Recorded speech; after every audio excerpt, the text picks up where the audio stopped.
listening to Revolution Radio, freedomslips.com, 100% listener-supported radio, and now we return you to your host.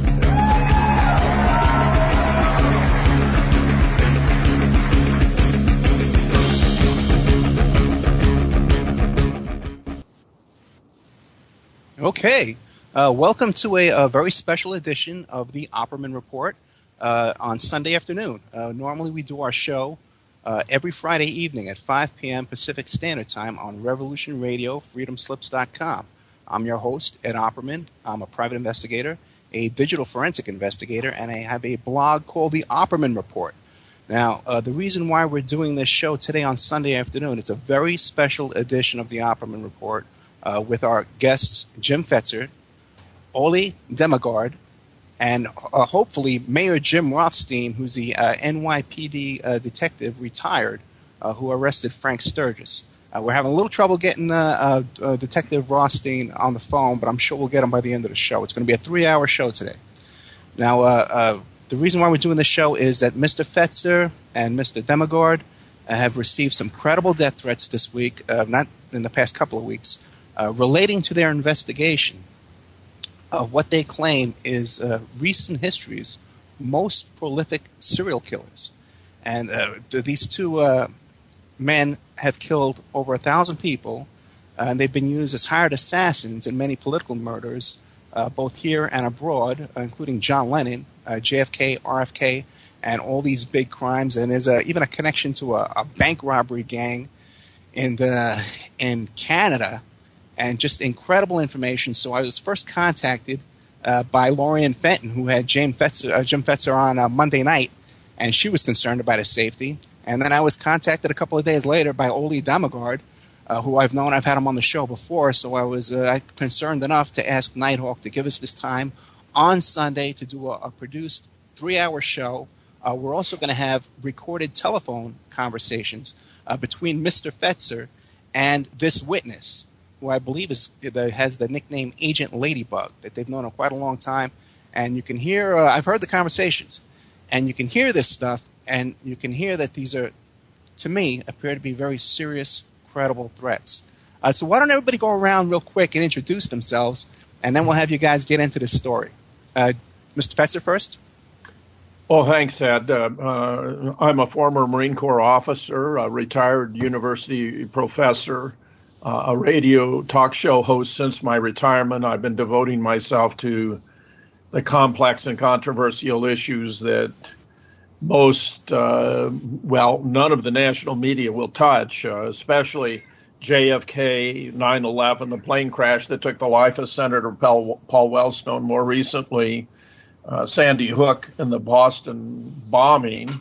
And where you can find my interviews, my radio show interviews about this on radiofetzer.blogspot.com, and where I have over 772-hour interviews on subjects like these. And most recently, you'll find the interview with Ole Dammegard from Monday, in which we discuss this very topic we're going to be addressing today. And also on Veterans Today, if you just do a search on Veterans Today, Jim Fetzer, you'll find a link that takes you to my archives where I have 70 or 80 articles about these topics. And well, I'm very grateful to Ole for having invested a huge amount of time and effort in going through the massive conversations I've had with this woman whose name is Haley Otis. She was known as Agent Ladybug when she was co-hosting a show, Cloak and Dagger, years back. In fact, I was interviewed on that show a long time ago, but, several years ago, she made contact with me and we began having conversations, and they were so important that I began recording them. And I don't know, Ole's estimated there's 100 hours. But the fact of the matter is that after I went to Santa Barbara, where I chaired a conference for the 50th observance of the assassination of JFK, which was, of course, on the 22nd of November. I was supposed to speak to her the following Sunday, which would be the 24th, but I called her and told her that I would reach her tomorrow. And when I tried to reach her on the 25th, I was unable to get her. And for 3 months, we had no contact at all, which led me to infer that she'd probably, they probably caught up with her because her life has been in jeopardy for many, many years. And as you'll learn and as we'll discuss, she's frequently greeted by those who know her in and around Toronto in the police force and elsewhere. Haley, I can't believe you're still alive. So you'll find that when she called me two weeks ago, last Friday, which I believe therefore was the 21st of February, I was really floored, and even more so by what she had to say, because she essentially was telling me that I'm a dead man, and that and the reason is because when I thought she was dead back on the 20th of December 2012. I made extreme efforts to contact the Toronto Police, the Royal Canadian Mounted Police. She'd given me a lot of information about this gang, which includes not only serial killers but bank robbers, if everything she's told me is correct. Also, the FBI, therefore, since they're responsible for bank robberies. And I published an article then entitled "Bank Robbers and Serial Killers. The CIA hires them, the FBI ignores them." And if anyone who is listening to this program really ought to go there, Bank Robbers and Serial Killers, which I published on Veterans Today. I also put a copy of it inside my radio blog, even though that's atypical. I don't normally do that. And you'll get a huge amount of background and photographs and so forth about all of these events I'm discussing. But where I found a complete and utter failure of even the FBI to raise the least digit for bank robberies, many of which were occurring even in the United States as well as in Canada, and where, Haley has identified the participants in the bank robbers, the one key player being a fellow named Clyde Forshaw, and we'll go into his many accomplishments as a criminal, some kind of mastermind, and we're Ole and I will address the fact that two of these men appear to be perhaps the greatest serial killers in history. But that's the background. I published the article on the 21st of December. You can find it there. And, James, you can also find that article. I have it on my blog as well, the link to your Veterans Today article, and it's on the Opperman Report blog as well. But before we get too far into this story, because I got a million questions for you already, let's have Ole Dammegard introduce himself and maybe give a little description of your involvement in this story as well, Ole. Okay, perfect. My name is, like you say, Ole Dammegard, and I'm a Swedish researcher who's been spending almost 30 years doing my absolute utmost to reveal what has been going on in the world, the real truth behind many of the major conspiracies and assassinations like JFK, Robert Kennedy, Martin Luther King, 9/11, Oklahoma City. I mean, all of these, including the assassination of the Swedish Prime Minister Olof Palme in 1986. And one of the things that this very deep research has led to is that I found that there are very hard proof of the same group of assassins being used in most, if not all, of these different attacks.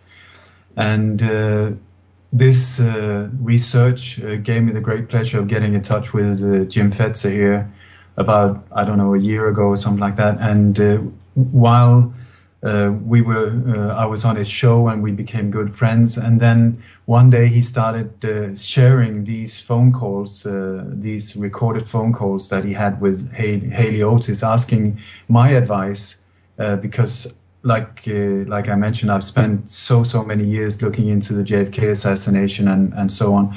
And what she was explaining was just absolutely mind-blowing. The information, the depth of details and the unknown details that I've never heard of, even though I spent so many years. And there were so many questions that I had over the years on certain areas in these assassinations. For instance, who cleaned up after these assassinations? Who was the one arranging for all these so-called suicides, accidents, murders and so on, of witnesses and so that has followed the JFK and many other assassinations and so on. And she supplied incredible information about these things and so much more that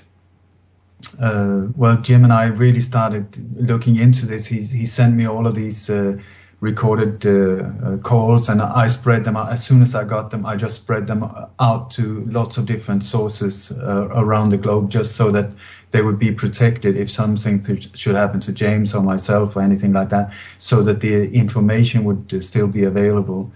And even though what she says to start with sounds totally incredible, I must say, after listening through all of these hours, I mean, I don't know how many times I listened through it, I find her extremely credible. Not always the way the conclusions she makes of some things, but the details that she supplies and the experiences she's had herself together with these people, absolutely mind-blowing. And I must say I honor her as an incredibly brave woman that have been able to stand up and try to reveal this for such a long time.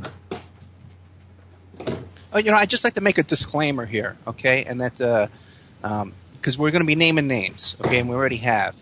So if any opinions that I have are my own opinions, I'm responsible for what I say, and it's not necessarily the opinion of the station. The same goes for James Fetzer and Ole Dammegard. Any opinions they have may not necessarily be my opinion or their opinion or the station's opinion or anybody else involved in the show. And also, anybody we name today, they are welcome to come on the show and give their side of the story, give their version of events if they disagree with something. So we just like to make that out there. And also remind everybody that Revolution Radio, freedomslips.com, is a listener-sponsored station. We have no corporate sponsorships. So if you like this kind of work we're trying to get out here and do for you, some of us at threats of their life, you got to support the station. You got to visit freedomslips.com and click on the donate button. Okay, now I got a question right away. Okay, now it seems like this story originates from this woman, Haley Otis, who was Ladybug, Agent Ladybug. How did you guys, I guess James first came into contact with her. How did you first come into contact with this woman? Did she contact you? Did you contact her? Well, it turns out that although I didn't realize it at the time, I was invited to come on the show Cloak and Dagger, and she was a co-host. I mean, it didn't register particularly at the time, but that I did an interview on Cloak and Dagger, and if I had to guess, it was quite a while ago. I mean, more than 5 or 6 years ago at least. But that relatively more recently, and as best I can recall, 2008, I could check my files to see what's the earliest file I have recorded. She contacted me and said she had important information she wanted to share with me. And I after my first conversation with her, I was sufficiently overwhelmed. I mean, when Ole talks about the specificity and detail of her recollection, I mean, the woman is phenomenal. We have talked so many different times, and she can go back and forth, dates, names, specifics, details, how crimes were committed, who committed them, exactly how they were done. I mean, it just has astonished me. I think she has a photographic memory. I think she is probably the most important witness for a host of crimes the world has ever known. And yet it appears equally obvious to me that no one is making any effort to protect her, and that the Toronto police know very well about the crimes that are being committed and who's committing these crimes, some of which involve a public conveyance because Clyde Forshaw has served as a conductor on a public trolley line, and he's actually murdered some of those who were passengers on his trolley. In one case in particular, when they saw something they weren't supposed to see, these were 2 teenage girls. Haley has described these crimes in great detail because Clyde, with whom she grew up, I mean, she first witnessed him commit a murder when he was about 12 years old by stomping on a little boy until he suffocated. The little boy, as I recall, was about 10 years old. And she witnessed that. She's witnessed many other crimes he has committed. But he's also made it his regular practice to reveal to her the very specific details of the crimes he's committed and in which he has been involved, including the assassination of JFK. Now, I have, like Ole, done a tremendous amount of work on JFK. I've recently published an article in which I identify 6 of the shooters, one of whom is a Dallas deputy sheriff, one of whom is a former Air Force expert, one of whom is a Dallas police officer, one of whom is a CIA mob guy, one of whom is an Ina Castro Cuban, another of whom is Lyndon Johnson's personal hitman. But I've always known in the back of my mind that there was a possibility of yet one more shooter in the vicinity of the grassy knoll. And if what Haley is telling us, that person actually was Clyde Forshaw. And Ole can confirm from his own research his views about this. But not only if what Haley is telling me is correct was he involved in the JFK, but also in the death of Bobby. They have a cousin by the name of Walter Tabinski who was involved in JFK and also Martin Luther King. And then Clyde and one of his sons appeared to have set up John John's plane to be blown out of the sky by loading it with superfrac or C4 high explosives. So, I mean, it's a stunning, stunning story. And, the American people deserve to know. Now, after we hear the first conversation, which is my most recent, in which Haley declared would be our last, I'll explain why I have finally resolved to go forward with this. Ole and I had several conversations about it and decided it was the right thing to do, and I'll explain exactly why after everyone has that opportunity. But Ed, you might ask Ole for some further confirmation of what I've just said, because he's listened to all of these conversations himself. Yeah, I got a couple of questions for Ole. Ole, have you heard the name Clyde Forshaw before this came out? Never before I started talking to Jim about Haley, and so these were totally unknown names for me. But the people that are pointed out in the different positions where Haley claims they were, I've been very aware of these different people involved, but I've never been able to identify them. And so when she came forward with these identities, also claiming that Walter Tabinski was not only part of the assassination in Dealey Plaza, but that he was also the guy that was photographed outside the Cuban and Russian embassy in Mexico City, pretending to be Oswald before the JFK assassination. Suddenly everything started falling into place, and also she identified him on photos from the Civil Air Patrol, where Oswald and David Ferry and other people that later were part of the assassination. So if you see the pattern, they go very much hand in hand through these different big political events. Okay, but it's all going back to Haley Otis. Now, how does she have this information? How does she know these people? She grew up with them, Ed. She grew up with them. She grew up with them. She was virtually a member of the family. In fact, Clyde normally refers to Haley as a part of the family, and it seems to be part of his reason for in confiding in her all these details. Now, if you listen to all these conversations, it's something she explains many different times, but she grew up with them, Ed. She grew up with them. Okay, so she grew up with them as a child, like as teenagers, they grew up together. Yes. Yeah. I tell you, she witnessed Clyde's first murder when Clyde was about 12, and I think she may have been 10 years old when she witnessed his first murder. Okay, where did they live? I mean, it's unbelievable. It's most of these occurred in Toronto. Okay, gotcha. But he's committed crimes all over the world, including right here in Madison, as you're going to hear when we play the first conversation. But also, it's important to point out that there were 3 people that were working together, and one of them were Haley's brother, Roland Otis. So he was involved in the JFK assassination as well as a driver, and also in the Martin Luther King assassination. And according to Haley's claim, he is the one that is called Raul. If that is true or not, but I don't know. But it fits in a lot of different places, what she says. His name was Roland, but he didn't like Roland. He didn't like Raleigh. So Haley explained that she made up a name for him, a nickname for him, Raoul. And everyone who is familiar with the assassination of Martin Luther King is familiar with the fact that there was somebody named Raoul who was involved in this, a bit of a shadowy presence, but it appears, if what Haley tells us is correct, that it was her brother. Has anybody tried to independently confirm what Haley claims, like by contacting these people, the names that she names, by contacting them and trying to Ed, yeah, right. We're just going to call up and say, are you a serial killer? Did you participate in shooting JFK? I mean, give us a break, Ed, you know.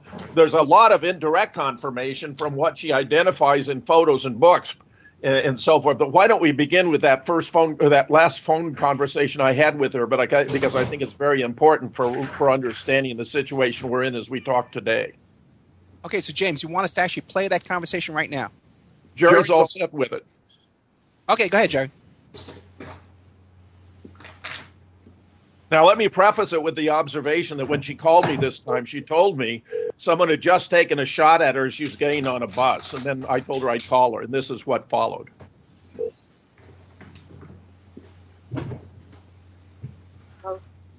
Honest to God. Getting back to what I was saying. Honest.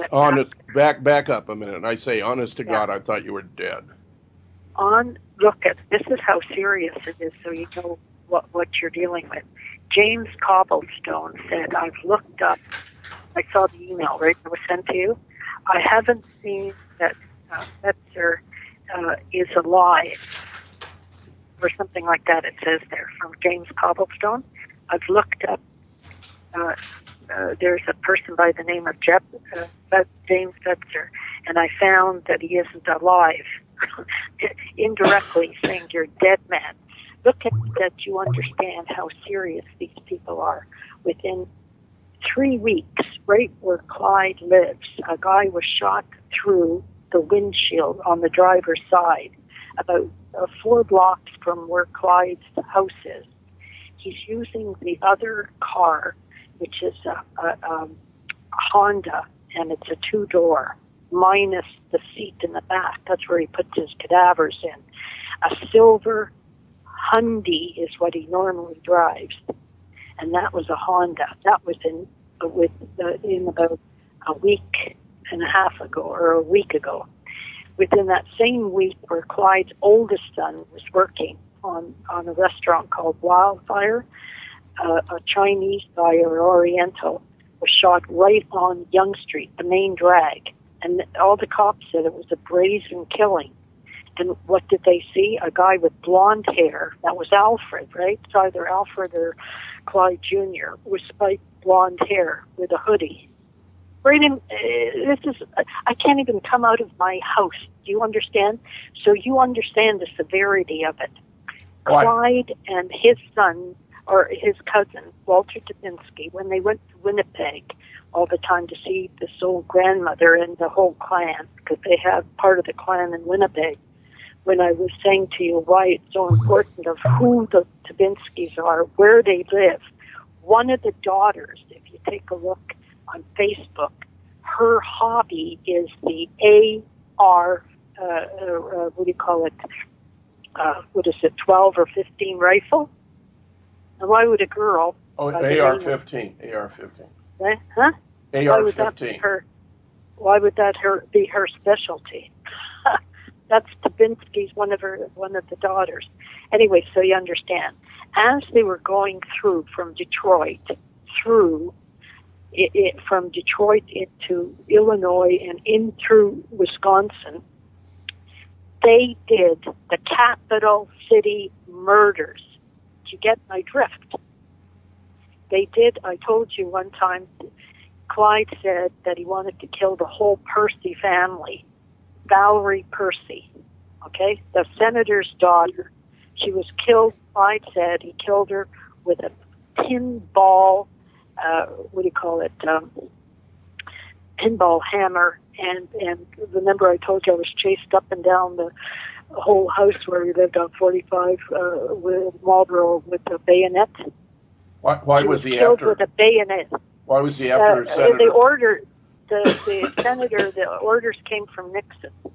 From Nixon? He didn't want to go. Yeah, he did not want to go into. He did not want to go into Vietnam. Senator Percy. It was against what Nixon wanted, and he was on Nixon's enemy list. So that's why the whole family was going to be killed. But if it hadn't been for the mother, Clyde said that he shone the flashlight right in her face, but she was able to see what he looked like. And what was the description? Short with a ruddy complexion. Need I say any more? No one gets my drift. He also did Linda Bricca, Gerald Bricca, and Deborah Bricca. They've linked the Percy case and the Bricca case. He also did the Robson killing, right? These are books. You have to ask yourself one hard question. I didn't like that you started getting into an antagonistic situation with Michael Collins Piper. Remember I told you I was looking up Find a Grave? Well, all the victims from the Sandy Hook are on Find a Grave. Like, what if they're dead? What if the government knows that someone like Clyde did it? They've linked the Zodiac to the Bricca murder. Look it up on the internet. Linda Bricca, Gerald Bricca, Deborah Bricca, Zodiac. They're trying to pin it on a Ted. Haley, no children died at Sandy Hook. They didn't. I'm telling you, they didn't. Okay, but what if they did? The whole thing was a fraud. It was a fraud. They had 26 Christmas trees behind the fireplace the day before. 26 Christmas trees they brought out on the 15th and decorated for the 26 victims. It was in the works for 2.5 years. Well, whatever it is, all I know is he was part of Operation Chaos. He talked about it in the confession there. Well, what's the story about Piper? Piper is just an ass. Okay, maybe. All right, maybe. Okay, maybe someone was killed. Maybe Adam Lanza was set up. Okay, maybe something happened. Maybe the government, the FBI, put a 50-year ban to it, the same as they did to Kennedy, because they know the same person did it. In 1970, the police already knew who the Zodiac was. Why did this LAPD cop want to get, the confession out of the hitman that he went looking for all around the world? Easy enough. You just look at a friggin' phone number in the phone book, and there he is. All you have to have is the name, which I did, because no one else knows about it except me. I found my brother's friggin' picture at Dealey Plaza with Clyde right under or right in front of the the Texas Book Depository. I'm not going to tell you where, but they're all in the photographs. The evidence is there. The orders came from the government itself. But they're in Grodin. They're in Grodin's book. They're in Grodin's book, but I won't tell you which. Well, I know what Clyde looks like. I got Grodin's book right here. I've got it open. I'm not going to say where it is. You do the homework. Anyway, you look up what this guy, John Bicquia. John Bicquia started talking about, Roy Hargraves or whatever, saying that there was a circle, a jerk circle. That's what he was doing with the kid in our backyard. Whoever jerks off first gets killed. Why would this guy says he's gone to Harvard, and then he talks about a circle jerk? Ridiculous. Take a look at all the people, the way he talks. This guy, take a look at the picture of John Bicquia, right? And then take a look at the latest bank robber by the name of Bones or Boney. B-O-N, I think E-Y or just B-O-N-Y. That's Clyde with the mustache now that looks like John Bicquia. He's got a skull and bones toque on with an orange bag. Where is that photograph? Yeah, where is that photograph? Just put images. Let me here. I'll look it up here. You put images of in Bing here. Let me look it up here so you see it. I couldn't even come out. It was the first day I went out just to get a calling call. I also got almost pleurisy the director upstairs got me antibiotics, so I started taking them today. I couldn't even go to the pharmacist because I was that sick. Images of what?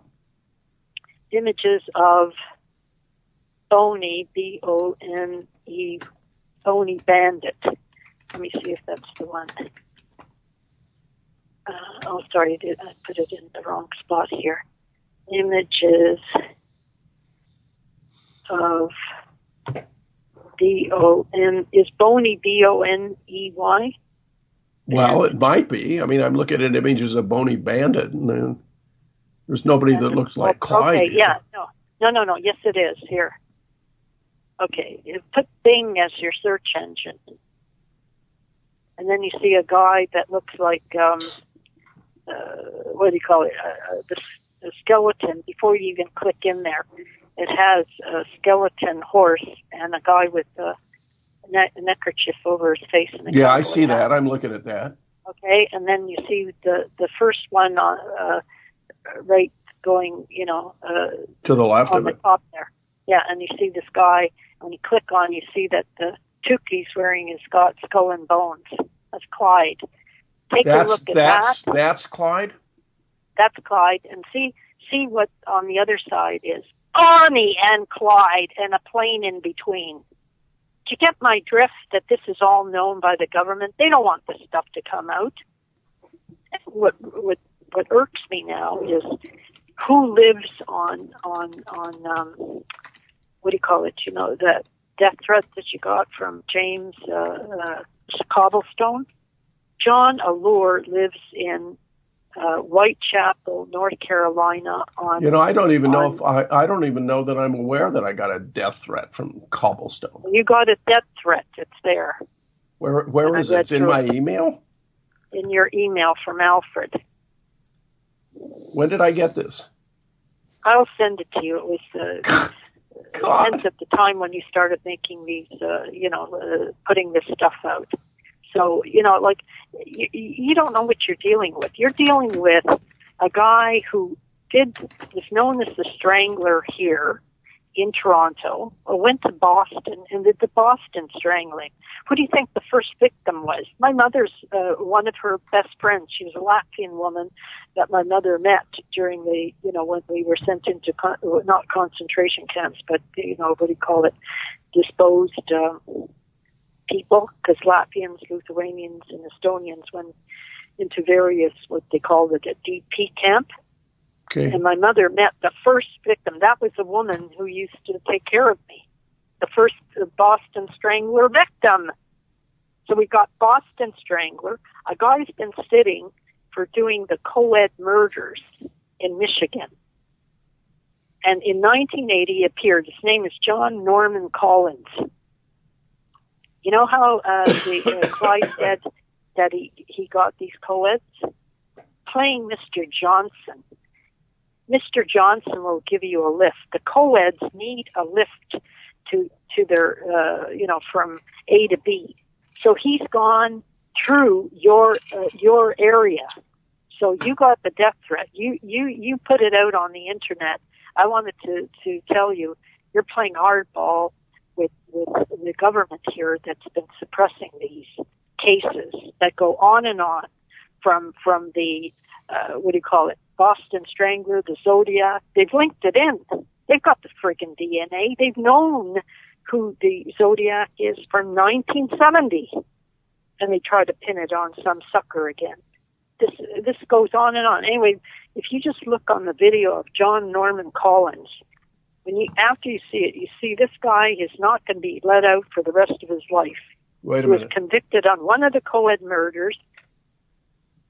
What's his name again? John Norman Collins, Collins.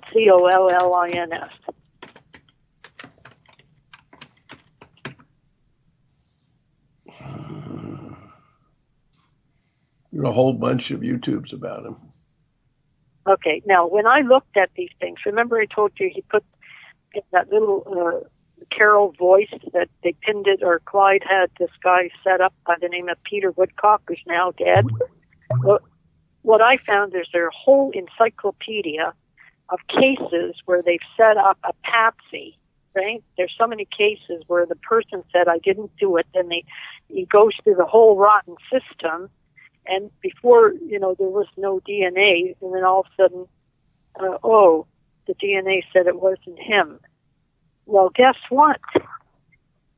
They did homicides all over the United States, because how many people were killed because of Kennedy that they had to get rid of, other than that. I thought a lot of them were done by Roscoe White. Roscoe White Schmite. It was done by none other than the biggest killer of all, Clyde and his cousin, Walter Dubinsky. They were the ones that, like I'll say again, who was Hoover talking to the next day with that fat-ass Johnson? That's what was on their lips. Dubinsky. That's the most important thing. And these guys are laughing. So that's why when he says Zodiac, he's done all these things, and he moves into another area. It's like cluster murders, whether it's Arizona or California or Ohio, all of these unsolved murders. Who do you think the son of his? He had one son. You know what the guy has? A shipping business. Easy to do murders along the highway routes, right? Wake up who you were dealing with. You mean like a trucking business? That's right. Easy to bring in, dope and whatnot. They were the French Connection, I said before. This is heavy drugs. And he said in his confession that he was sent into Central America to kill I don't know how many people as a paid mercenary, so they didn't have this immigration problem of Guatemalans and Nicaraguans here in America. That's all part of the Iran-Contra situation with the Ollie North. They don't want this to come out. That's why he can indiscriminately. And then you're talking to a guy, Alfred, who's already done 20 people, murdered 20. You're having a conversation with a serial killer. When did I have a conversation with him? On the internet, when you're emailing, hey, Alfred, you're going to be incarcerated, or you mean way back when I published bank robbers and serial killers? Yeah, that was right. A long time ago, Haley. That's a year ago, but don't think that they're not going to. Like Clyde said one day, I take my time. I don't forget, and I'm a very patient man. So when you go on there, you've endangered your whole family. If he's gone in and done home invasions, that they have the DNA of who. What do you mean? When I published that article? Yeah. Haley, I published it because I thought you were dead, for God's sake. I was honoring you by publishing that. Oh, that I was going to stay alive. Your whole family will be at some point. He can get anyone at any time with a sniper rifle, any time. But like I said, the capital city murders that are unsolved in Wisconsin is done by him. Easy pickings. The capital city murders right here in Madison? Yes. Like, wake up. Why do you think your wife got all upset?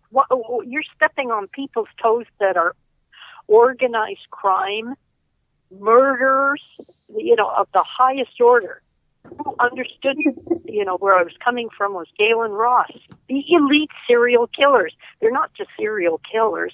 They're murder for hire from the government and the government's perspective. Why isn't the Zodiac case been solved? Why isn't the co-ed murders been resolved? Why isn't the Bricka case resolved? Why isn't the Percy case resolved? Why isn't the Robinson case resolved? Why isn't the Sims case solved? Now, the Tracy Allure case is very important because John Allure, who is now not in Quebec, he lives in Whitechapel in North Carolina. He took a private investigator to unravel this, not a cop, because the cop got rid of his sister's underwear DNA was on. Clyde's DNA. I took a photograph of the daughter, the Teresa Allure, because Clyde showed it to me along with Sharon Pryor, because I said, "Oh, is she ever a lovely-looking girl? Who is she?" Clyde says, "Oh, that's my third wife." I said, "That doesn't look like your third wife." So one day when Clyde went to the dentist, I photographed these girls. He takes their wallet and he takes their photograph out of the wallet as a souvenir. So I just wanted to tell you, you tread on heavy, and you better tell your family and be upfront about it, because they have to be warned, what you did in putting that on the internet. This is covered up from the government up. These are the people that made the money with the Vietnam War and who wanted it, from Nixon on who made money with the whole thing. But he went after people, from the Hughes, the family. He also killed Bowles, Boles, on and on, home invasions. So I was thinking, how easy for Clyde to find where you live, to surveil it and how they get in and do a home invasion. Do you have security? Probably not in the highest order. So anyway, I just wanted, after I found it, oh my God, here is Fetzer, and he's talking to a kid who's already killed 20 plus. Huh? But I don't like the way you're talking about my family. I saw the in between emails. Anyway, I don't want to talk about this anymore. I'm going to try to stay alive and do my business. You do your business, but don't start raising flack of every person, anyone you meet that don't. The other thing that I wanted to say, if this. What the conversation I had with Nelson, I says, Nelson, 9/11 was the biggest bank heist of all. How did you guess that, Haley? I says, well, what the were all these Brinks trucks coming there and bringing out the gold at the bottom there? Now, if there was a nuclear problem or all this heavy molten lava, they wouldn't have allowed the Brinks trucks. This is the gold from the Second World War that was taken away from underneath there. Where did the fucking Jews sit on? Is there gold right on top of it? That's what the whole thing was all about. And one guy was right on the ball that we sent you an email. Why would Wall Street boys in their own nest and have a nuclear contamination? Why would they build another scraper on nuclear contamination? They weren't able. They weren't able to build it. They put in 2 pools instead. Yeah, whatever they did, no one would go there. The whole thing is, it's all full of. The whole thing is, it was a big heist, the biggest gold heist that ever was. Take a look in the old newspapers. Well, how do you think it was done if it was done with nukes? I published a half a dozen articles. No. Like, when I started seeing that you're starting to raise flack about here, they could have easily done it with these very, like I said, with the, dynamite or whatever. They couldn't have. When I went to this stupid Hilton hotel, I paid stupidly $250 a night. At 6 o'clock in the morning, they had to peel me off the ceiling because they just detonated a building beside. These skyscrapers are built now, the new ones, already with the explosives inside. So if at any particular time they want to take it down, they do. And he said this is a common occurrence here in in Manhattan. So don't be scared. I said, well, I want my money back. I don't want to be wakened up, thinking the end of the world is here. Well, do you think the friggin' Hilton Hotel would reimburse me? When was this? I don't know, in 89 or 90 or whatever. All of these buildings are built with shit. I'm just kind of floored by your change in attitude. You've never had this attitude before. No, it's because when I saw when you're starting to do dialogue with Alfred, and when I was in that coffee shop, sweating bullets when I saw Clyde. You called Alfred and said, well, Haley's just seeing Clyde. You're putting my life on the line. What for? Haley, this is over a year. This is over a year ago. What are you coming up with this now? Because I want to tell you, you're treading on really serious stuff. I figured that out. I figured that out a long time ago, Haley. Yeah, but anyway, I've gone out of my way to try to protect you. What? Why? For calling me and then putting this on the internet? Now I can't even come out of my apartment. Good God! I did. How are you doing me a service? We have had, we have had 50 talks. Anyway, don't ever call me again. I wanted to say, be very protective of your family and alert, because you went in there where the whole government has protected these mercenaries, and they've been alive for years, and they don't intend to open this can of worms up any time soon because of the liability of it. It would cause a revolution. Okay. It's heavy stuff. Thanks, Haley. But anyway, that's all I wanted to say. Thanks. Bye. Bye. Now, Ed, perhaps you'd like me to make a few observations about that phone call? Yeah. First, I got a couple of questions for you real quick. Do we know where she is today, and is she okay? We don't know. She doesn't want me to make any contact with her. She always initiated contacts with me. And, I'd like to believe she's okay. But since Oli and I did the show where we talked about it and played this very clip, it's anybody's guess. I mean, a lot of people know her. A lot of people know her. She is well known to the police. She has told them their story. I asked her, had she got a lot of this information out before, and she told me actually she had when she was a radio show co-host. Now, when she talks specifically about these threats, she's going all the way back to December 24th of 2012. If you go to bank robbers and serial killers, you'll see that I got a comment from Facebook from Alfred saying he's Clyde Forshaw's youngest son, and he can say for sure this is all crap. Haley was my dad's ex-girlfriend. She's crazy. It goes on from there. I say, Alfred, surely you jest. If Haley's full of it, then why was Clyde stalking her on Friday in a Scottish outfit, wearing oversized shoes and a cap pulled down? That's where she said I was giving away and putting her in. Alfred says, my father was in a car accident last year, can barely move on his own. I'm his caregiver now. He goes nowhere without me. He says again, when he searches my name he on Google, he gets a Wikipedia that says I'm a conspiracy theorist. So he says I'm some kind of nut job. And I say it's merely a coincidence that I received the following email just this evening.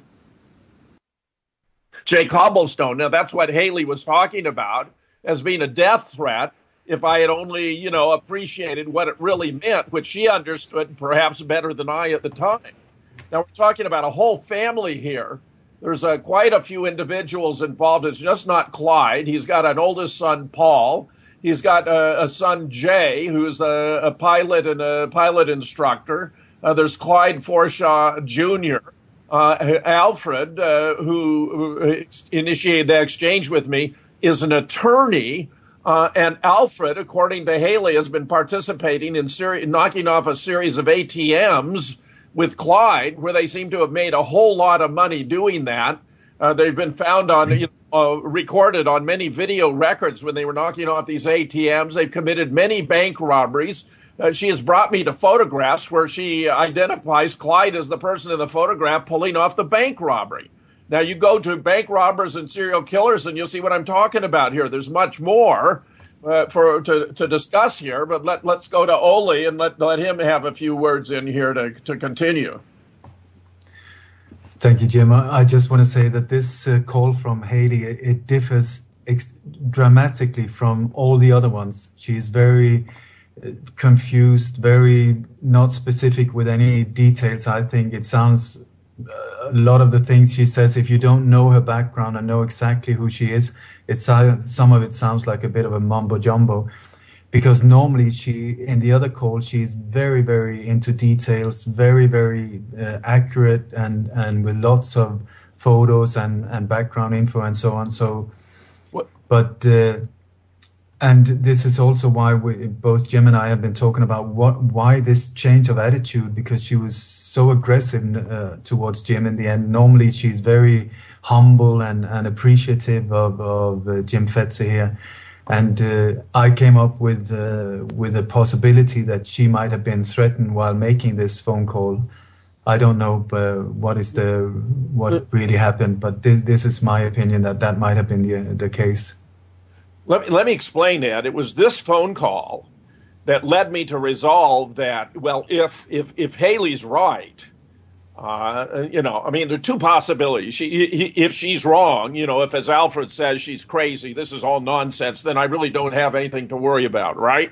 But if she's right, and I've listened to her long enough over all these years, and Ole tends to agree with me, if she's right, then they know they have me on their hit list. She knows they have me on their hit list. I know they have me on their hit list, but the world does not know. So if they knock me off and the world doesn't know why, they'll be scratching their head and say, gee, I wonder what happened to him. So I resolved that I ought to go ahead and explain to the world what's been going on, that there is this threat, that it appears to be because I've been exposing this huge history of criminal activity, including some of the most important political assassinations of the 20th century, and that that the world needs to know what's going on here. And Ole, I'm very grateful to him for joining me in this effort, because he having now participated in the radio broadcast we did on my own show a week ago, has placed himself in similar peril. So I just think it's terribly important that, if something should happen to me, the world should know why. Because this whole story is just devastating in impugning the integrity of the Toronto Police Department, the Royal Canadian Police, the FBI. I even went to the U.S. Attorney here in Madison.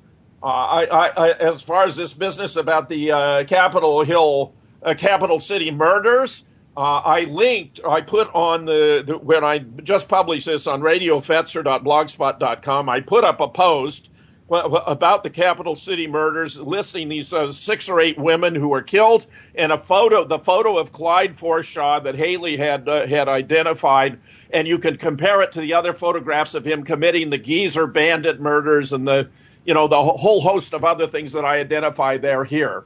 In the article about bank robbers and serial killers. But it seems to me the world needs to know this history, because I'm afraid that I'm convinced that Haley's been speaking the truth. It is so detailed, it's so specific, and you're going to hear more later during this program of what I mean when I make that claim. I would also like to say that, of course, the government and the authorities are more than welcome to take part of these conversations. I'm sure that Jim, as long as it's done in the normal legal way of looking into crimes and handling witnesses and how to deal with them, because the way it's been, Haley has been contacting the authorities on so many different occasions. And the only thing that has happened is that they've either neglected her or put her in even bigger danger, because she's been, she's been threatened, and she's been in an awful situation many times because of this. And the reason also why she's coming forward with all of this, I mean, she has no personal gain whatsoever, as far as I can see, except putting herself in great... Ole, you're absolutely right. And she has...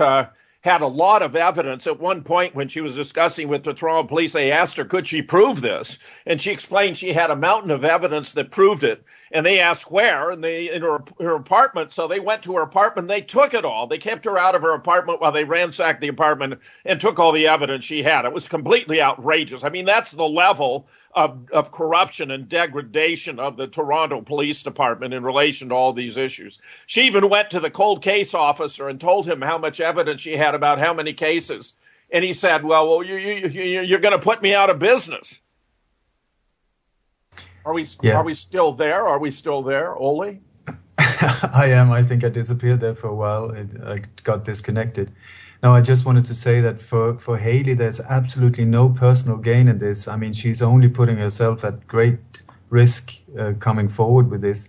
But what she says is that her big goal is to reveal this so that the families of all of these victims, I mean, we're talking so many, that these poor families can finally get closure, find out what actually happened to their loved ones, who committed the crime, and by this manage to get a closure of the tragedies. And of course, as you well know, Ole, this man is very adept at murdering people every possible way. He has strangled them, he has stabbed them, he has shot them, he has, chopped them up, cut them apart, eviscerated them.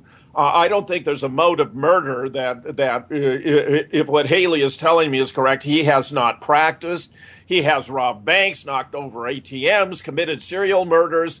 She told me how they'd be driving along the street and he'd see a woman who was walking alone, and he'd turn around and go back just to kill her because she was vulnerable. And, he'd say she shouldn't have allowed herself to be so vulnerable. Well, most people don't expect that there's a predator in the vicinity of the caliber of Clyde Forshaw, who has committed crime after crime after crime, by Haley's count, as many as 1,000, where he and Walter Tabinski together may be the two greatest serial killers in all human history.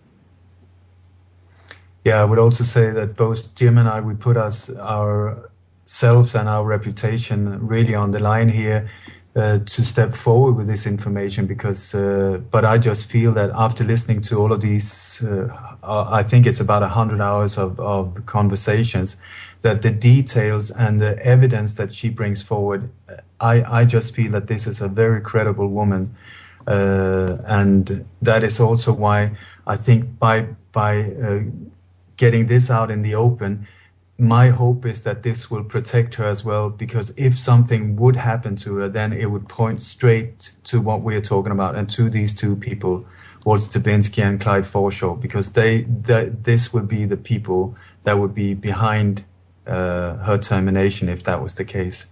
As you know, Ole, she has explained that actually there were two persons impersonating Lee Oswald down in Mexico City, one of whom was Walter Tabinski, and you can find a photograph of him in Bank Robbers and Serial Killers. She's identified that person as Walter Tabinski. He's, by my estimate, about 6'2". He's at least 220 pounds. He doesn't look anything like Lee Oswald. But she said the other was a short fellow with a ruddy complexion and blonde hair, and that it was Clyde. So that both Clyde and Tabinski were there in Mexico City. Now, as you know, but most Americans don't, J. Edgar Hoover learned from these photographs and from the audio tapes, which were clearly not photographs of or the voice of Lee Oswald, that someone was in Mexico City impersonating Lee Oswald. He actually put out a memorandum to all of his agents in charge across the nation, advising them that someone was in Mexico City impersonating Lee Oswald. Now, in my opinion, if that's all you knew about the assassination of JFK, you'd already know it was a conspiracy. You'd already understand it was a conspiracy, even that single fact. Now imagine if he'd acknowledged there were two different persons in Mexico City impersonating Lee Oswald. I mean, then it's inescapable. I mean, there's no way around it. In fact, until I had these conversations with Haley, I had no idea there was actually a second person, apart from the one whom she identifies as Walter Tabinski, who had also been there. Did that also come as news to you as it did to me? If you're asking me, yes. Yes, I am, Ole, yeah. Yeah, I hadn't heard of that. I mean, this is the thing with Haley. She supplies a lot of new information, and that has really surprised me. But then when I check it out, it holds. It really does. Again and again, she comes up with details that I had absolutely no idea about, but that fits perfectly into this jigsaw puzzle. And, of course, we'd heard about the name Raoul, never heretofore identified, always a mysterious person in relation to the assassination of Martin Luther King. He actually was staying at a hotel downtown when he received phone calls, or his staff, ridiculing him for staying in a rich man's hotel and suggesting he should be staying at a black hotel. He moved to the Lorraine Hotel. The security, of course, was vastly reduced, which was the whole point in getting him to move to the Lorraine. And then it appears, I mean, if what Haley tells us is correct, it was Walter Tabinski who fired the shot that killed Martin Luther King. Now, we've heard multiple stories about it. We all know it was fired from the brush opposite the rain, where the next day the Memphis police went in there and they tore out all the brush so there wouldn't be any possible lingering evidence. I mean, the complicity of the police departments in these various murders is simply staggering, because then we get a replication again in Los Angeles, where the LAPD appears to have been complicit in the assassination of Bobby, and also actually literally after the assassination dismantled the pantry and destroyed all of the portions of wood and so forth that had bullet holes, where there were as many as 14 bullet holes. I mean, Sirhan had expended his weapon 8 rounds, but there were as many as 14 fired. Bobby was hit like 4 times from behind. The shot that killed him was fired from behind and entered, behind his right ear from a distance of about a half an inch or an inch and a half. Sirhan was nowhere near Bobby that close. He was always in front of Bobby. But there was a security guard behind him by the name of Cesar Chavez, Thane Eugene Cesar, who had a similar caliber weapon, who was behind Bobby and who may have been, fired several of those shots. When Thomas Noguchi, a world-famous medical examiner, performed his autopsy and came up with the conclusions that were inconsistent with the police department, where the medical examiner's conclusion should be the beginning of any serious investigation, unless, of course, they've been altered, as in the case of JFK, where they altered the X-rays to conceal a massive blowout to the back of the head. They substituted another man's brain for that of JFK. They even went to the trouble of revising all the home movies. They gathered up all the photos and films taken in Dealey Plaza. For 2 weeks, they had agents stationed at the photo processing labs. Unless there's some reason to suspect it, the medical examiner's report ought to be the basis for any investigation. It was inconsistent with the police department, so what happened? Noguchi, this world-famous medical examiner, was fired. I mean, it ought to have been the police who were clearly complicit in covering this up. Now, Haley told me that she witnessed some footage taken in the pantry of the ambassador during the shooting, and she'd actually seen Clyde's face behind Bobby, but that when she searched for that footage later, it was no longer there. So if what she is telling us, he was also involved in the killing of Bobby Kennedy. So, I mean, this is all stunning stuff. I mean, from beginning to end. And especially when she says how the government has known all this, for all these many years. And I don't recall now if we had a break in the transmission, but I was observing that even the cold case officer at the Toronto police, when Haley went in and explained to him how many cases she could solve if he would only follow up on the information she had for him, he said, "What do you want to do, put me out of business?" Oh, okay, guys, I got knocked off for a little while there, so I might have missed some answers to my questions. When I left off, I was asking if Haley Otis, if we know she's alive today, and I think the answer was we don't know. That's right. We do not know. But, James, you did make some reports to the FBI and to the local police up there in Canada to check on her, like a well check for her? Well, this was back in December of 2012. I mean, look, Haley has never been even willing to give me her address, okay? And I ran into a stone wall when I thought she had been murdered back in December of 2012. If you go through all the audio files I have embedded in that article, you'll even hear some of my phone calls to the FBI, for example, in a U.S. attorney office where I made contact and all that. I got absolutely nowhere. It was like running into a brick wall, and I'm at a loss as to how to pursue it at this point in time. Ed, but I'm confused now. But I thought this call with Haley was 2 weeks ago. That call you heard was 2 weeks ago. Right. But so we know she's alive at least as far as 2 weeks ago. That's correct. I presume you're asking me whether she's still alive and well since that phone conversation, which has been my last contact with her. I'm explaining there have been other occasions when I thought she was dead, including back in December of 2012, where on the 20th we had very disturbing conversations, and I thought she was dead and went ahead and published this article because I was in the belief that she was dead, I was very relieved when she eventually got a hold of me again. I mean, there have been intermittent breaks, in our communication, where the most recent was then from, 22nd, 23rd, 24th, 25th of November here past 2013 until this last conversation in February, the 21st. There were 3 months there when I had no contact with her and I was sure she'd been taken out. I mean, all this information has been up there for over a year, and now she calls me and tells me, her interpretation. It's like she just ran across it again of these exchanges with Alfred and this guy Cobblestone, which he's telling me is a death threat. And I'm thinking, well, gee, if Haley is telling me that, I'm a dead man, and they know it, and she knows it, and I know it, but the world doesn't, wouldn't it make, I have two choices, to talk about it or not to talk about it. If I don't talk about it, no one will know why I had been taken out. If I talk about it, at least the world will know why. And Ole has concurred with me in that judgment. And we went ahead and did this 2-hour interview of our own on The Real Deal, which is the most recent one posted on radiofetzer.blogspot.com, where you can also see the information. Haley directed me to these capital city murders. So I did a screen capture of a condensation of the information about 6 or 8 young women who were murdered. And I have contacted the Madison Police Department about this. I've also posted there the photographs she was talking about in this conversation, which we just reviewed. So tell me more, Ed. What more do you want to know now?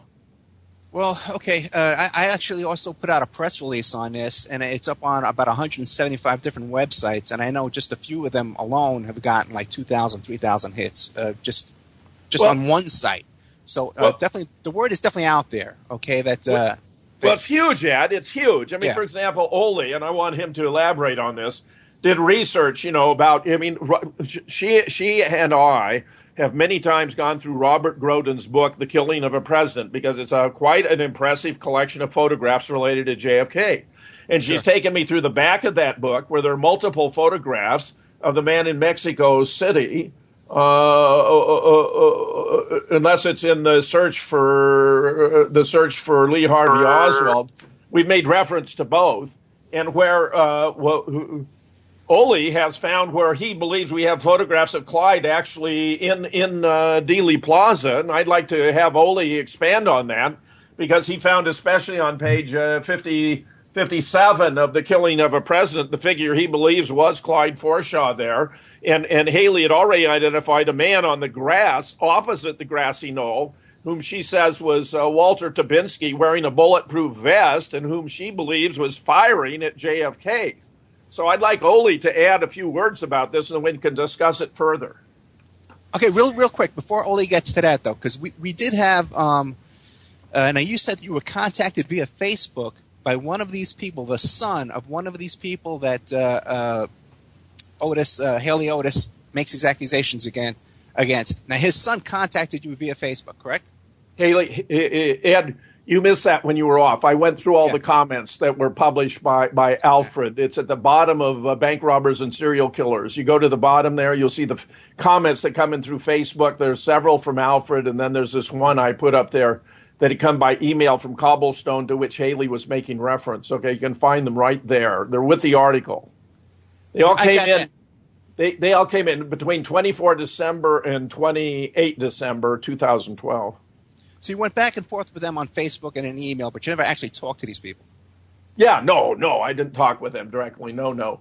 Alfred learned of it because actually at the end of the article, I published the names and addresses of many of the members of this crime family, and included their phone numbers. And actually, Walter got a phone number from somebody who just picked it up and asked them if Clyde was the Geezer bandit or the Walter bandit, and that's when Alfred wrote the Facebook comment on the article. Have you ever done any work on these people to see if they have criminal records or where they lived during these period of times, what they do for a living, this kind of stuff? Yeah, listen, I felt I had my hands full with what I've got with Haley. I was all along trying to figure out what to do with it, to whom I could turn. And after my experience with the Toronto Police Department, the Royal Canadian Mounted Police, and the FBI, I became very disheartened because it appeared to me none of those agencies, which ought to have been taking a responsible interest in this, displayed the least inclination to follow up on any of it, not even the U.S. Attorney right here in Madison. Oh, no, I hear you. I got clients all the time that are victims of all kinds of situations, and we try and get police help and FBI help, and it's an uphill battle all along the way. Okay, but Oli, can you respond to those questions that Jim was asking you about a minute ago? Before I just wanted to say also that I try in an attempt to help Haley without her asking for it, but to try and protect her as much as possible. I contacted the international lawyer Alfred Labremont-Verbré and asked him if he knew anyone that could help her. Because it's so difficult when you can't go the normal way. If you can't approach the authorities the normal way and get sort of the protection for the witness and a proper legal investigation, you have to find other ways. So I was trying that way, but we never found. Wait, who's the lawyer you contacted? What's his name? Alfred Labremont-Verbré. Okay. And American might pronounce it Alfred Weber, but I mean he's rather well known. He participated in the tribunal, the Kuala Lumpur War Crimes Tribunal, that found George Bush and Dick Cheney responsible for war crimes, and he's a fairly elevated figure. I've heard the name. I'm familiar with who he is. One thing I'd like to add, though, is when you're trying to make these reports, especially in another jurisdiction, and you're trying to make a police report over there, one thing I found really works is if you make an affidavit, okay, either for yourself from your first hand as a witness, or if you can get the victim of the crime to write up an affidavit, and then you send it via FedEx to that local police department or the FBI, wherever you have to send it to. Usually there's some action because someone at the other end has to sign for it, and you get a little bit more action that way if they see you've put your allegations in writing and you've sworn to it. So just in the future for everybody who's listening. I like that, Ed. That's a valuable suggestion. I could pursue that here locally. I would really recommend it. Yeah, but I'm sorry, Oli. I keep interrupting you, my friend. Go ahead. Every time he talks, I jump in. No, don't worry. No, it's what I found really interesting is that Haley claims that both Walter Tubinsky and Clyde have told her themselves about what happened that day. So that has made it a lot more interesting for me for the details, because that story that she has been giving us has filled in details that I was not aware of before.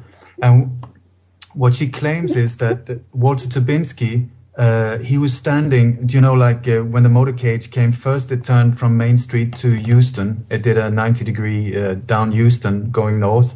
And then it did this infamous turn 120-degree down on Elm Street, passing the schoolbook depository. Just when it did that left turn, on the left-hand side, just opposite the so-called Umbrella Man, there's this person that Haley claims is Walter Tubinsky. He's dressed in very light clothes. You can see him very clearly in the Zapruder film, especially the versions where it's not cut too hard. You will see him up in the right corner. He's when the limo goes, it's exactly when Kennedy is hit from the front of some of the first copies of the Zapruder film where the film jumps. That is exactly up in that corner when you will start seeing this guy when the limo disappears behind the Stedman's freeway sign.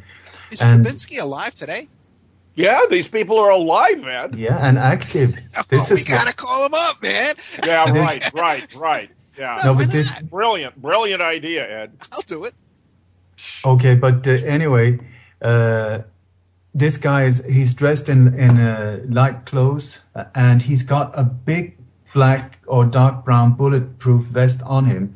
And what you can see is he's almost like in a tactical stance, and he has some kind of black weapon, small weapon in his hand. And you can see that he's aiming it. I mean, it's just like 3-4 meters from the limo when it passes. And it looks like he fires, and then he just lets his arm drops down the sides. that is what, according to what Walter is said to have told Haley, his task was to fire some kind of tranquilizer, making the president not being able to move, to throw himself down to the floor in the limo and so on. This is like, that's her story. I don't know, but it matches with this tiny little bullet hole in the throat that I thought was a shot coming straight from the front through the window screen. But what she says is it makes sense as well, because the hole, according to the doctors at the Parkland Hospital, was only 3 to 4 millimeters, very small, and there was no exit hole on the back of the neck of Kennedy. So it could be true, and the person there fits exactly what she says. And also you can see in some of the photos, just when the motorcade and the limo has disappeared on their way to the Parkland Hospital, there's some photos taken and they're all in Robert Groden's book, where you can see there's like a big bus. I think it's the press bus. And just when that has passed, there's this man, same guy, blonde, light clothes, big black bulletproof vest, just walking calmly across the street towards the Texas School Book Depository.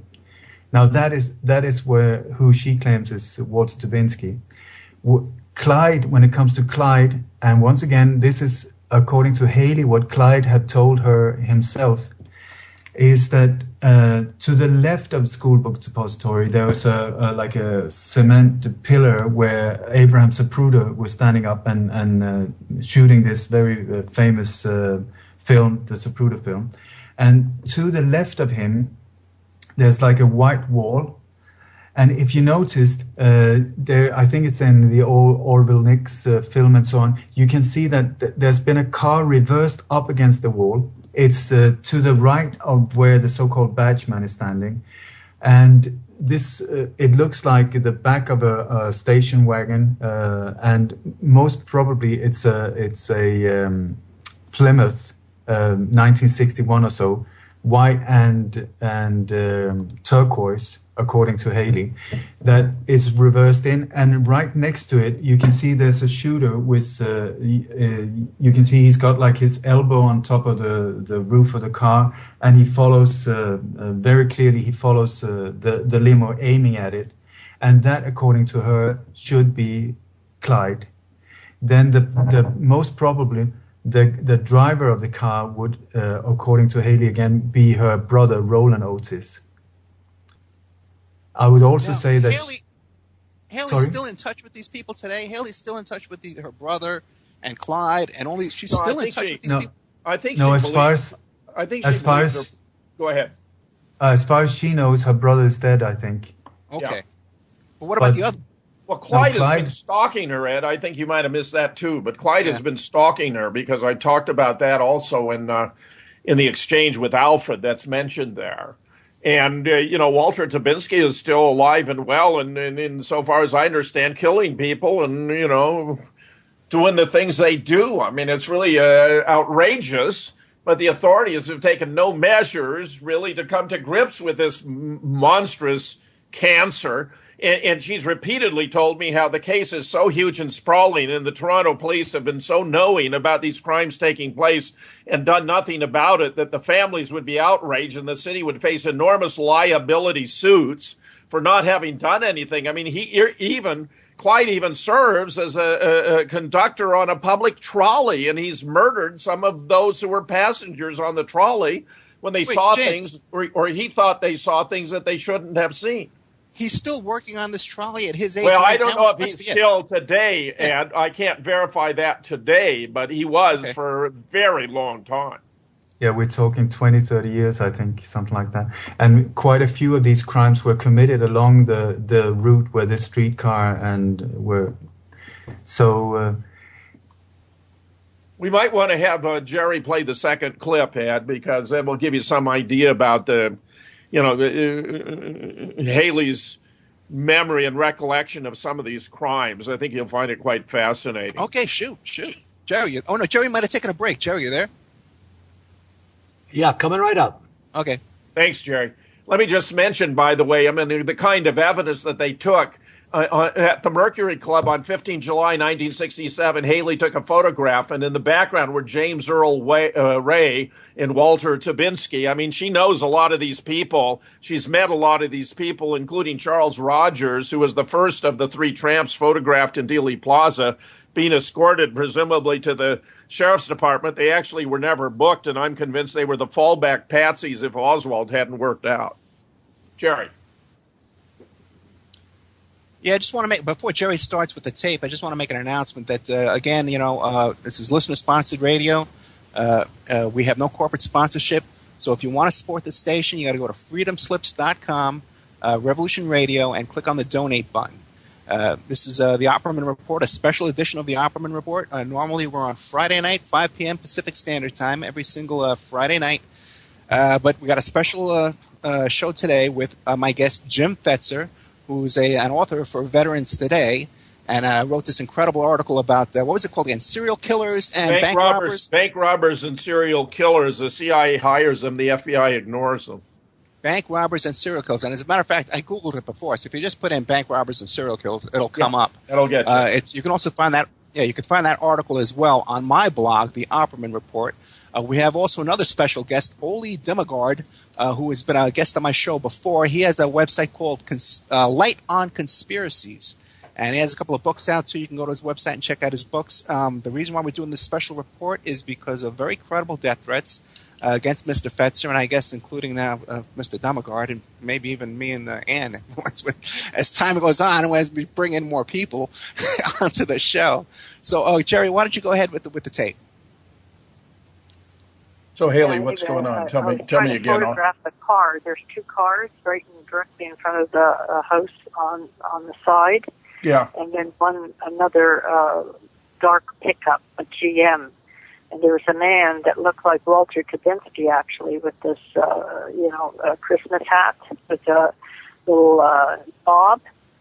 There, I photographed the guy, and then he backtracked to look at the house. You photographed him? Okay. No, I photographed him from afar, from where I was standing, but he backtracked. As he was walking, then he backtracked, took a look at the house and me, right? So he's wearing a bit of a Christmas disguise. Exactly. Now, what the FBI have done is they have to, probably by law, put Clyde as the most wanted individual in North America. So they've got him categorized as the unknown bandit. Get that? So not only does he have the geezer bandit as an outfit, but he's got all these little holly jolly, disguise masks.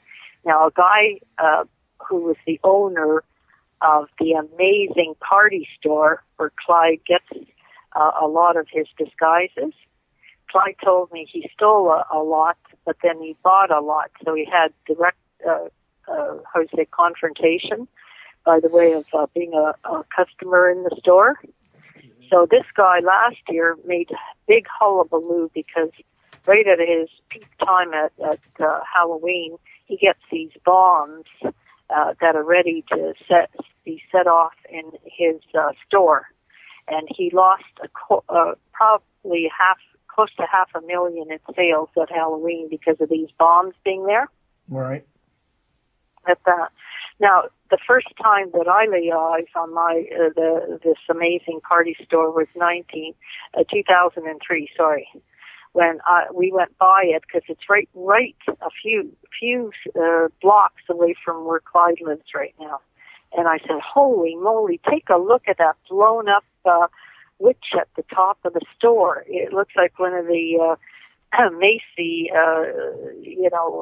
floating Spider-Man or, whatever in the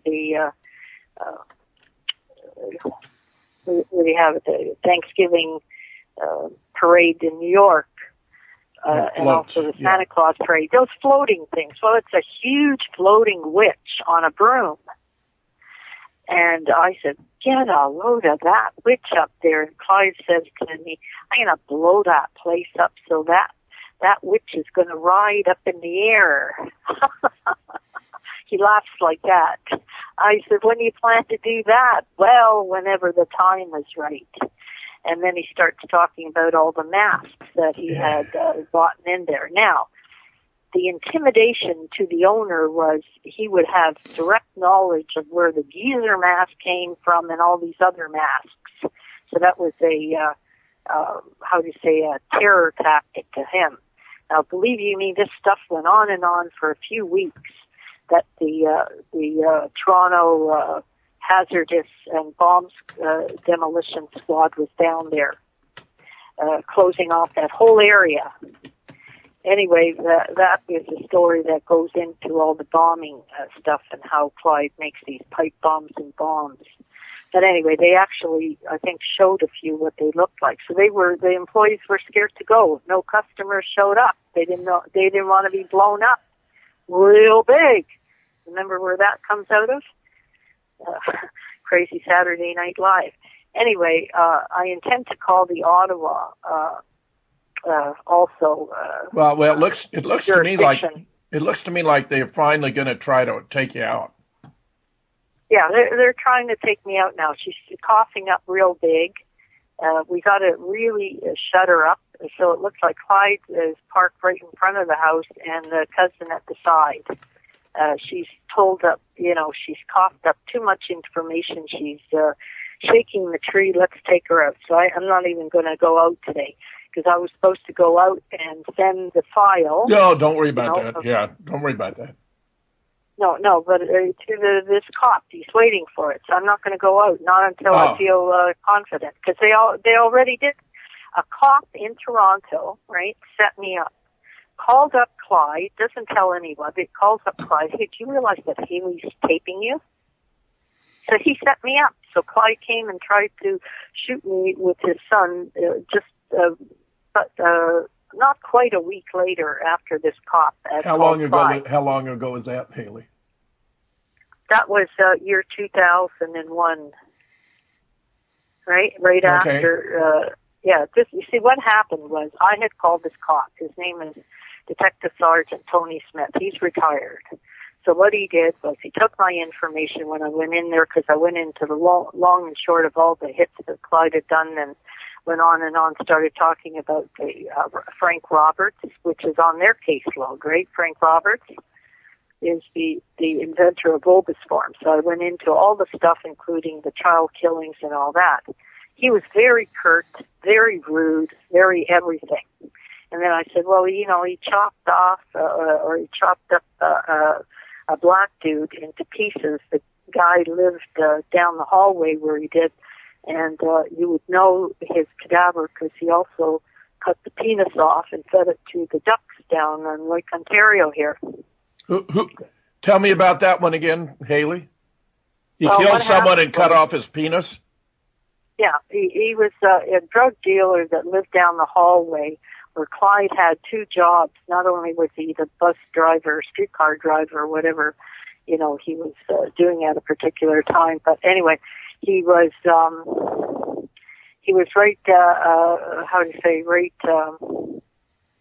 down the hallway where this guy had lived. Now, they've never identified him, but his cadaver was found in this High Park area, and Clyde took me to show me where he had disposed of the body parts down the Springbank Road, and he showed me the pond ravine area where he had dropped some here, some there, and it's in a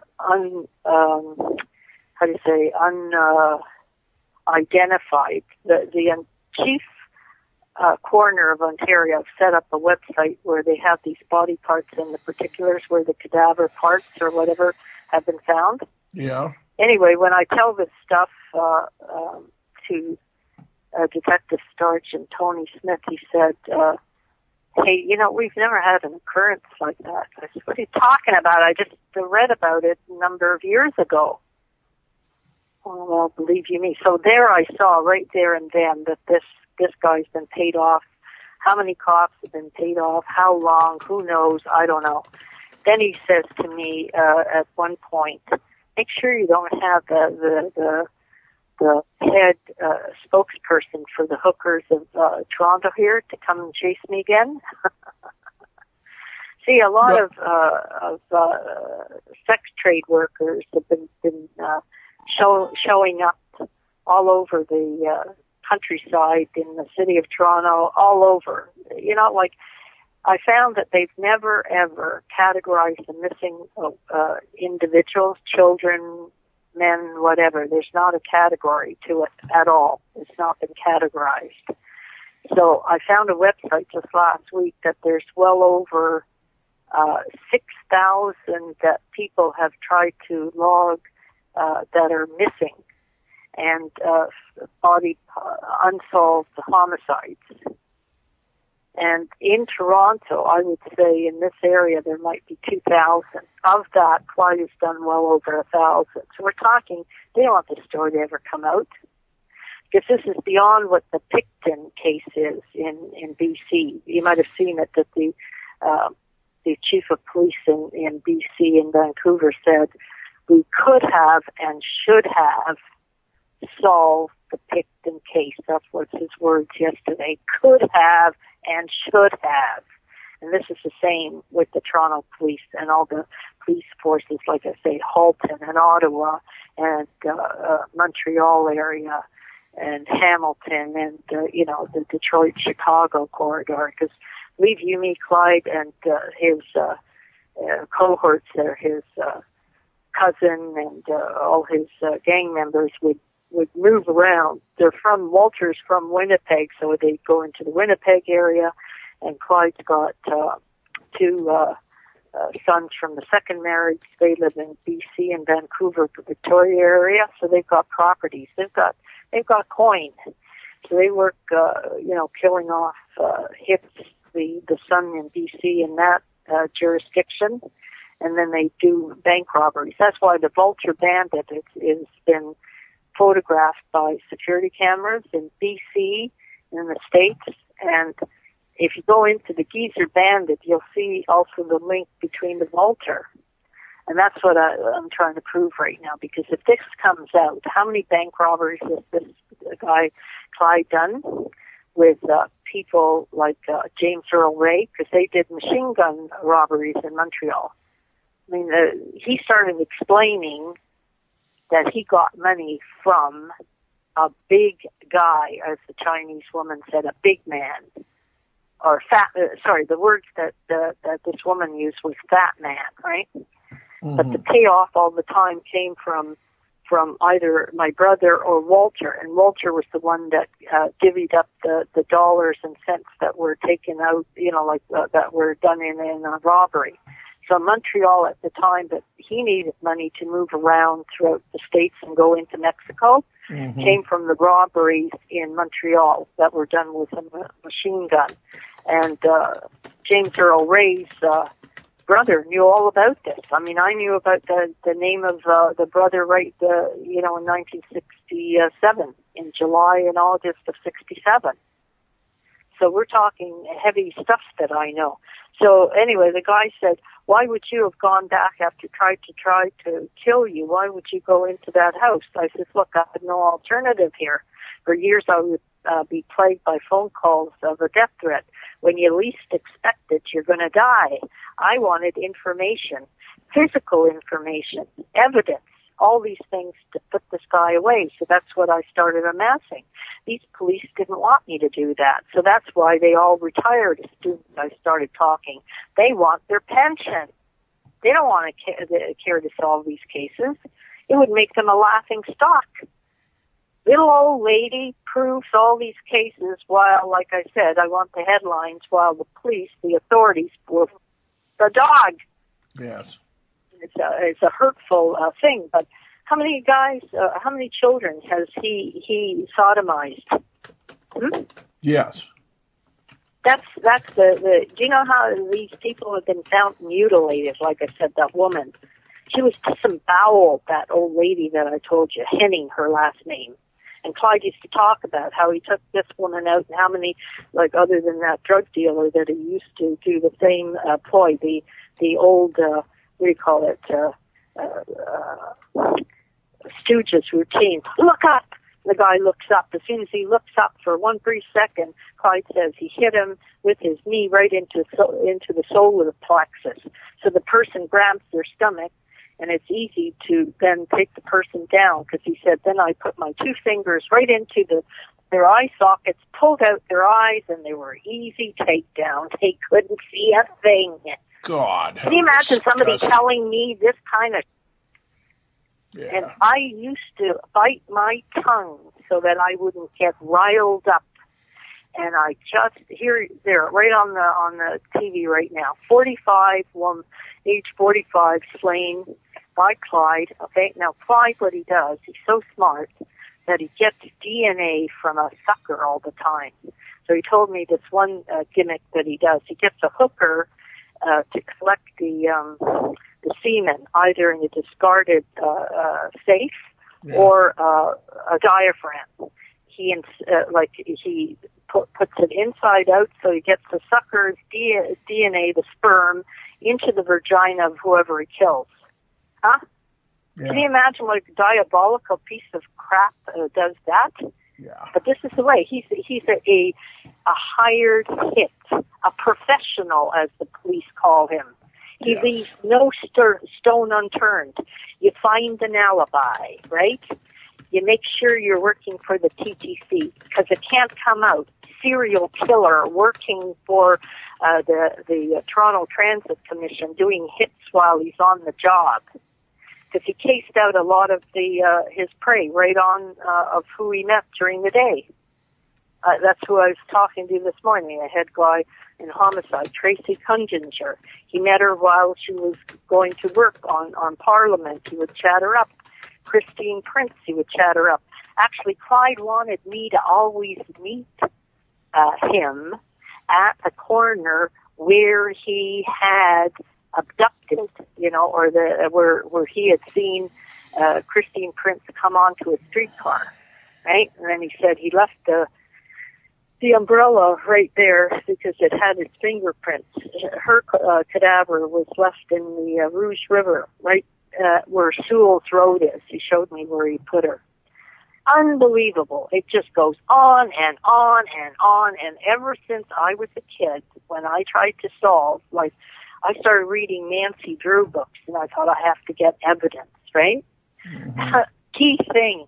I was going to solve these. I go to a sucker that is a paid-off cop from way back when. His name was Adolphus Payne. I mentioned him.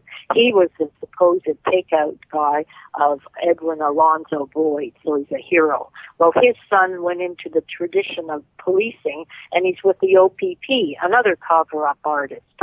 But what Walter Dubinsky had done was homicides that a guy hung for a crime that he had committed, but the guy was set up.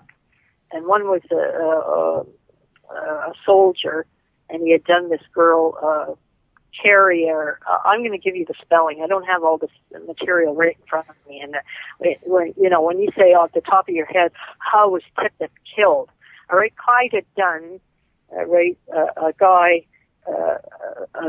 by the name of Colonel Attila Alticott, and they put a memorial. He was the military attaché for Turkey, and he took him out. Now, this is at the top of my head. I have no material in front of me, okay?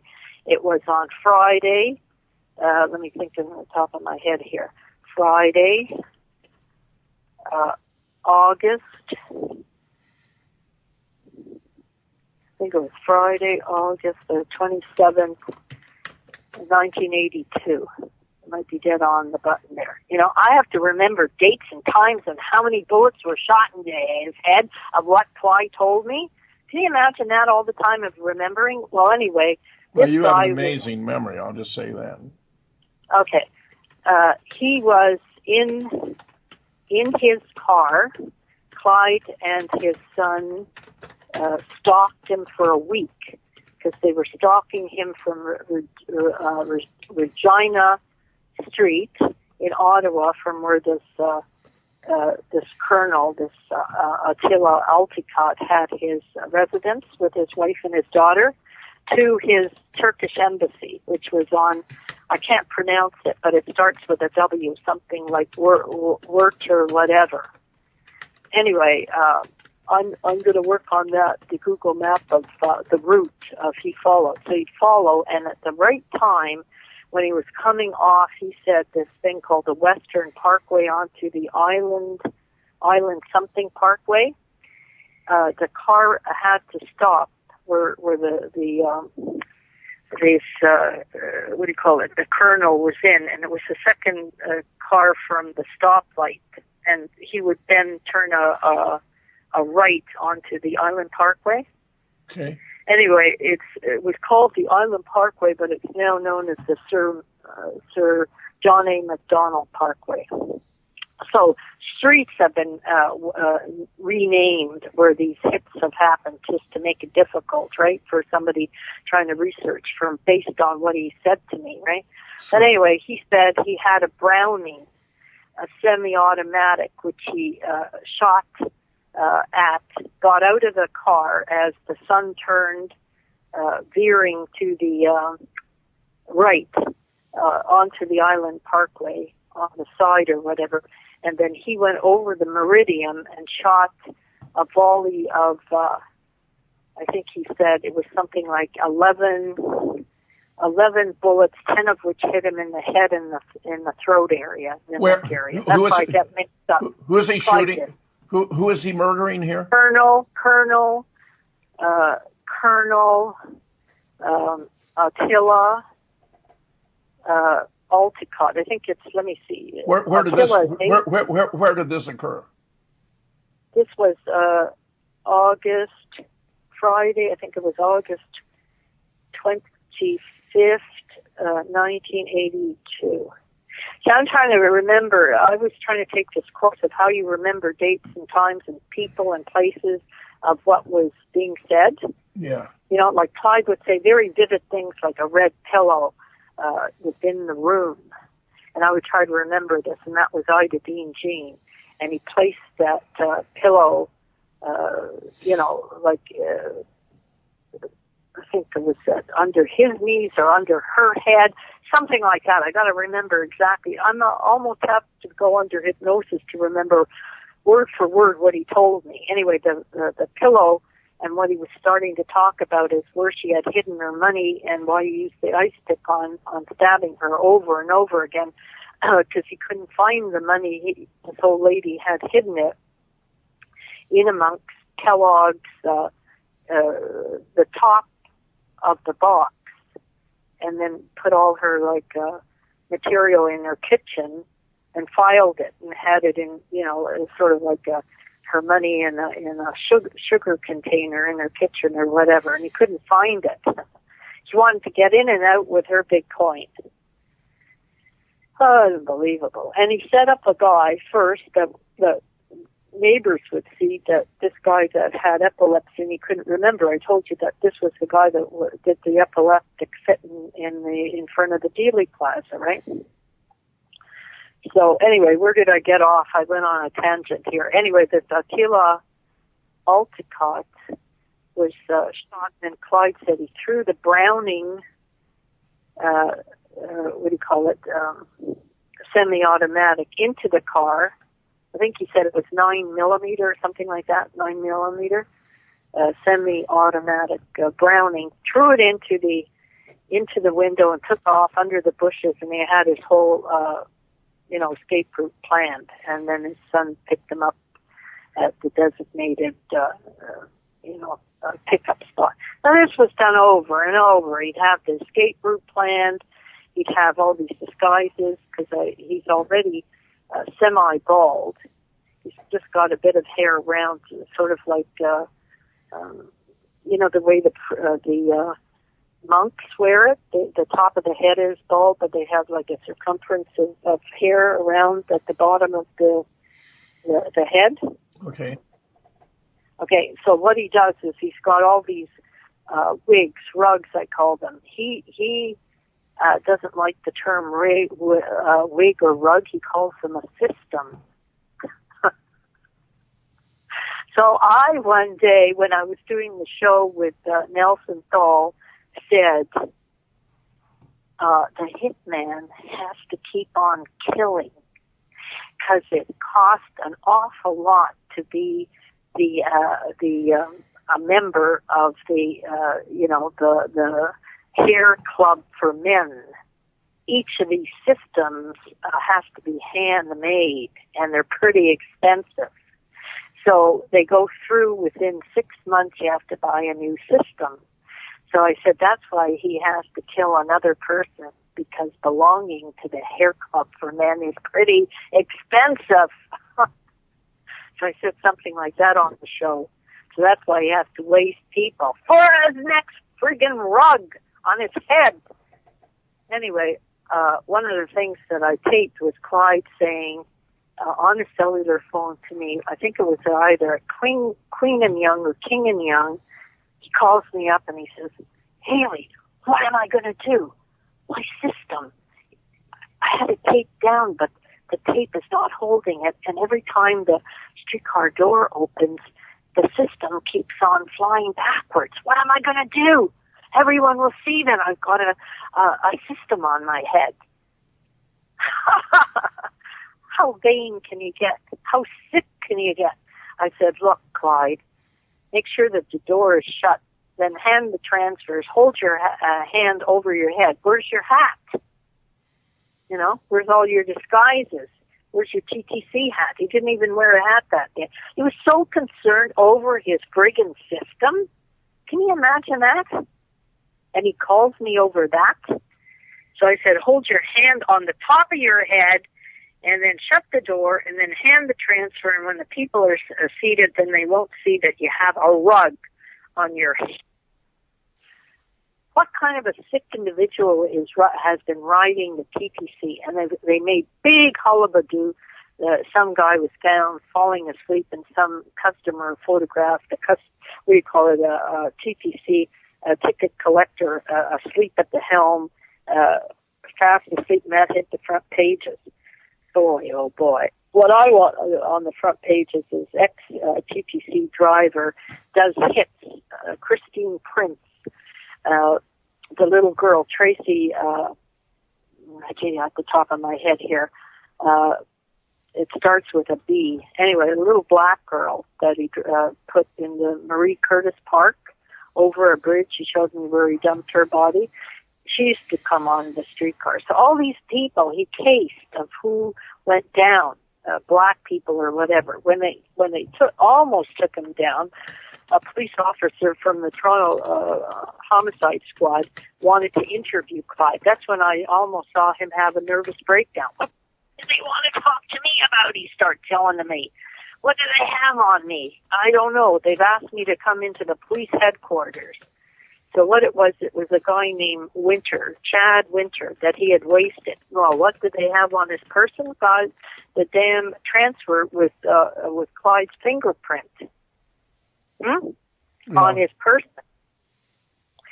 So he had to explain himself out of that one. Well, I wouldn't have known who comes on my streetcar. He says, I don't know from day to day. Well, the guy was wasted, and he described to me how he wasted this guy with his son, kicking him with the pointed metal boot. Like he had these boots that he bought that had metal, almost like the knights would wear, like a pointed little cone. Brutal. You know what I mean? Brutal. Yeah, brutal. So he said we also, when the guy was dying, were kicking him, to death. But before that they did that hit, they said, the Clyde son said to me, I'm going to try this boot and how it works out on Haley. Huh? Because you know, I've had to bite my tongue for all these years of how many times I saw how many cops, and it went nowhere. They just retired. So when these hits, of Eddie Mello were supposed to transpire, this, Tony Smith said, don't you tell anybody. Don't you tell anybody. I told this lawyer that I had at the time, when Tony Smith was planning, Tony Smith had called and spent the whole day speaking to this lawyer. And then the lawyer says, well, I can't partake of what our conversation underwent. And I said to the lawyer, well, tell me one thing. What I told you about Clyde, all the heavy stuff. Is that true? And then all he said to me was, yes, Haley, everything. Who was it who said that? It's a lawyer, and I won't give you his name over the phone because I'll kill him. I'll tell it somehow to you. Okay? Anyway, what happened was Tony Smith goes on his 2-week, or usually the cops work for three weeks nonstop. Okay. And then they take a week hiatus or whatever, and then they work again 3 weeks nonstop, and then a week hiatus. Anyway, at the time that Eddie Mello was going down, I knew exactly where he was going to be wasted, right? Because Clyde showed me right at the plaza where he was going to be taken down, and I told this to Tony Smith. So he says, when you get an inkling that the hit was going to go down, you call me. And this was Eddie Mello.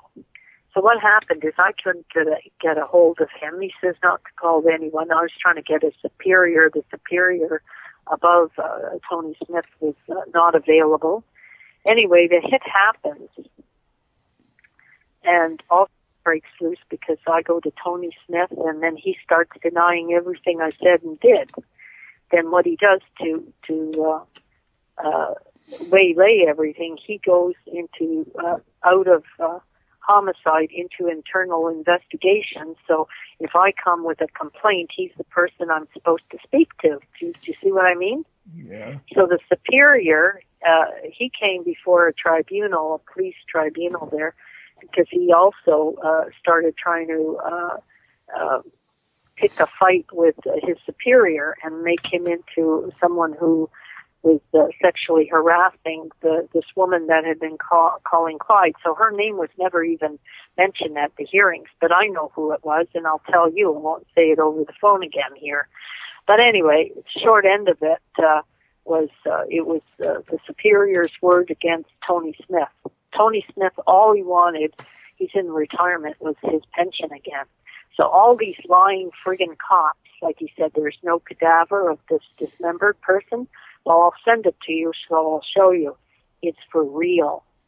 It's for real, and the Toronto police could have stopped all these hooker hits that have happened for years. So just like this Vancouver cop that said yesterday, this head chief of police of Vancouver, Robert Pickton's murders could have and should have been solved. He had the courage to say that yesterday in this news release that went around the world. Well, Robert Pickton had the pig farm. And Robert Pickton said, I wasn't the only one that put the hookers through the wood chipper. You know that movie Fargo? Yeah. I do. That's right. They put the person through the cadaver. So they had anthropologists on his property trying to piece together even a bone fragment of these hookers. So when this story broke, Clyde used to threaten me and say, Haley, there's not the only pig farm going there in B.C. We've got pig farms with the Hells Angels here. And if you say that much, you're going to end up in the wood chipper. So you're saying you are going to wind up. Threatening me that I was going to be wound up as a wood chipper and they'll never find my cadaver. Anyway, so what happened? So does he have a wood chipper? Does he have a wood chipper? Yeah, he has a wood chipper. A wood chipper was stolen. He has his own personal wood chipper. Well, Ed, there's so much more. But what I want everyone to appreciate is that this may be we may have here the key to missing pieces in a multiplicity of assassinations of some of the most admired and politically significant figures in American history, including JFK, including Martin Luther King, including Bobby Kennedy. Subsequently, later on in the show, we'll talk more about John. But anyone here who's, interested in any of this, and I can't imagine a single American who isn't, affected by the deaths of those individuals, whoever's here in the audience ought to share with them three different sources now. One is the article Bank Robbers and Serial Killers, which you can find online and for which there is a link on Ed Opperman's show. You go to the Real Deal Radio Archives at radiofetzer.blogspot.com and check out the 2-hour interview that Ole Dammegard and I did about this case. And now, of course, you've got a 3-hour interview here with Ed Opperman, and share it with everyone you can. Get it out everywhere you can. Contact, anyone who has interested in true crime stories or in American history. See if they would be interested in pursuing it. Places like Nightline or Dateline or Coast to Coast, just hit them. Tell them there's all this information out there and the American people deserve to know. Yeah, the archive will be up also, too, on my blog and my YouTube channel. I have a YouTube channel called the Opperman Report. And the radio station, Revolution Radio, also has a YouTube channel. As a matter of fact, there's been a lot going on this week. I just got hit with a virus on my computer. We're having all kinds of audio trouble today with the Skype. I'm getting knocked off. Everybody's getting knocked off left and right here. And the station as well they're having some trouble with the Revolution Radio YouTube channel. Ed, when I do interviews on topics like this often happens. I'm telling you, it's no coincidence. We're talking about a major missing pieces in American history. The government was complicit. The FBI was complicit. The CIA was complicit. The Toronto police have been covering up. The Royal Canadian Mounted Police know all about this. And the corruption. This is an encyclopedia of corruption in recent American and Canadian history. They don't want it out, Ed. It's not surprising that we're having all these electronic problems. Yeah, I'm usually not paranoid, but I'm getting a little nervous. But let me ask you a couple of questions. She talked about, in the tape recording we just heard, she was talking about that she had been to the cops and she was dealing with a cop. Yeah. What's the story behind that? Go ahead. Well, there have been multiple cases where, she's had a lot of trouble finding somebody who would take it seriously. I know she found one fellow with high ranking with the Royal Canadian Mounted Police who was looking at her stuff. And the next thing she knew, he'd been sent down to Haiti on a very unusual assignment, and he was murdered while he was in Haiti. I mean, they've been trying to bottle up Haley forever. And, I just hope to God that no ill consequences fall to her because of going with the public with all of this. But it seems to me there's really no choice about it. I mean, if they're going to make me a dead man, then I can either talk about it and the world will know why I'm dead, or I can not talk about it and everyone will be left scratching their head. Ole and I discussed it, and he agreed with me that it's a better move to explain it because, again, I say the American people deserve to know. And I would say it's not only the American people. I mean, these events have affected the whole world. So it's for everyone's. You're absolutely right, Ole. Absolutely right. It's affected world history. Now she also individuals like with the courage, the intelligence, the integrity of a JFK or a Martin Luther King or a Bobby Kennedy are so rare that it's the conservative status quo succeeds if they can decapitate the most charismatic leaders of the progressive or liberal parties. And that's what they did during this series of assassinations in the 1960s. And I don't mean to leave Malcolm X out of that either, because he was offering brilliant critiques of American society and its fundamental injustice, especially in regard to the treatment of black people. Yeah, I agree. We're trying to get Malcolm X's daughter to come on our show in upcoming weeks. I have coming up Mark Roy from the Weather Underground. In a couple of weeks, I have Cynthia McKinney coming up, and we have Cindy Sheehan coming up. But we're trying to get Malcolm X's daughter. But I have a question for you, too. Now, she discussed this woman, Otis. What's her first name again? Haley Otis. Otis. Yeah, Haley Otis. Now, she was saying that there was some kind of a hearing that took place. Was this about sexual harassment, some kind of a court hearing? What was that? Ole, do you know what Ed's asking about specifically? No, I don't. No? Okay. Yeah, I thought I caught her saying something that one of these guys was at a hearing, that there was some kind of a... Ed, she has made so many efforts to bring this to the attention of the authorities. I mean, it's simply appalling. I would talk to her and I hear again and again and again.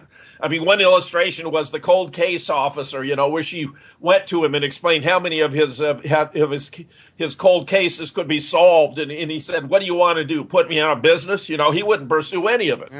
I'm even very troubled here in Madison that I've gone to the Madison police about these cold cases called the capital city murders. And so far, since I made contact with them, they have made no indication they're getting back to me. I'm going to pursue it. I think your point about affidavits is an excellent one, Ed. But it seems to me that, I hear you. It's an uphill battle. It's an uphill battle, trying to get the cops and the DA to work on your behalf. And then when you're fighting them, on the other hand, working a criminal defense case, it's an uphill battle, even when they know that your clients, you can show them that your client's not guilty, and they still want to pursue. I have some questions about Haley Otis. How old is she today? Let's see. She must be around 17, maybe? Yeah, she's about 70 years old. Clyde, yeah. I believe Clyde was born 43, Walter Spinsky a few years older, and Haley a few years younger than Clyde.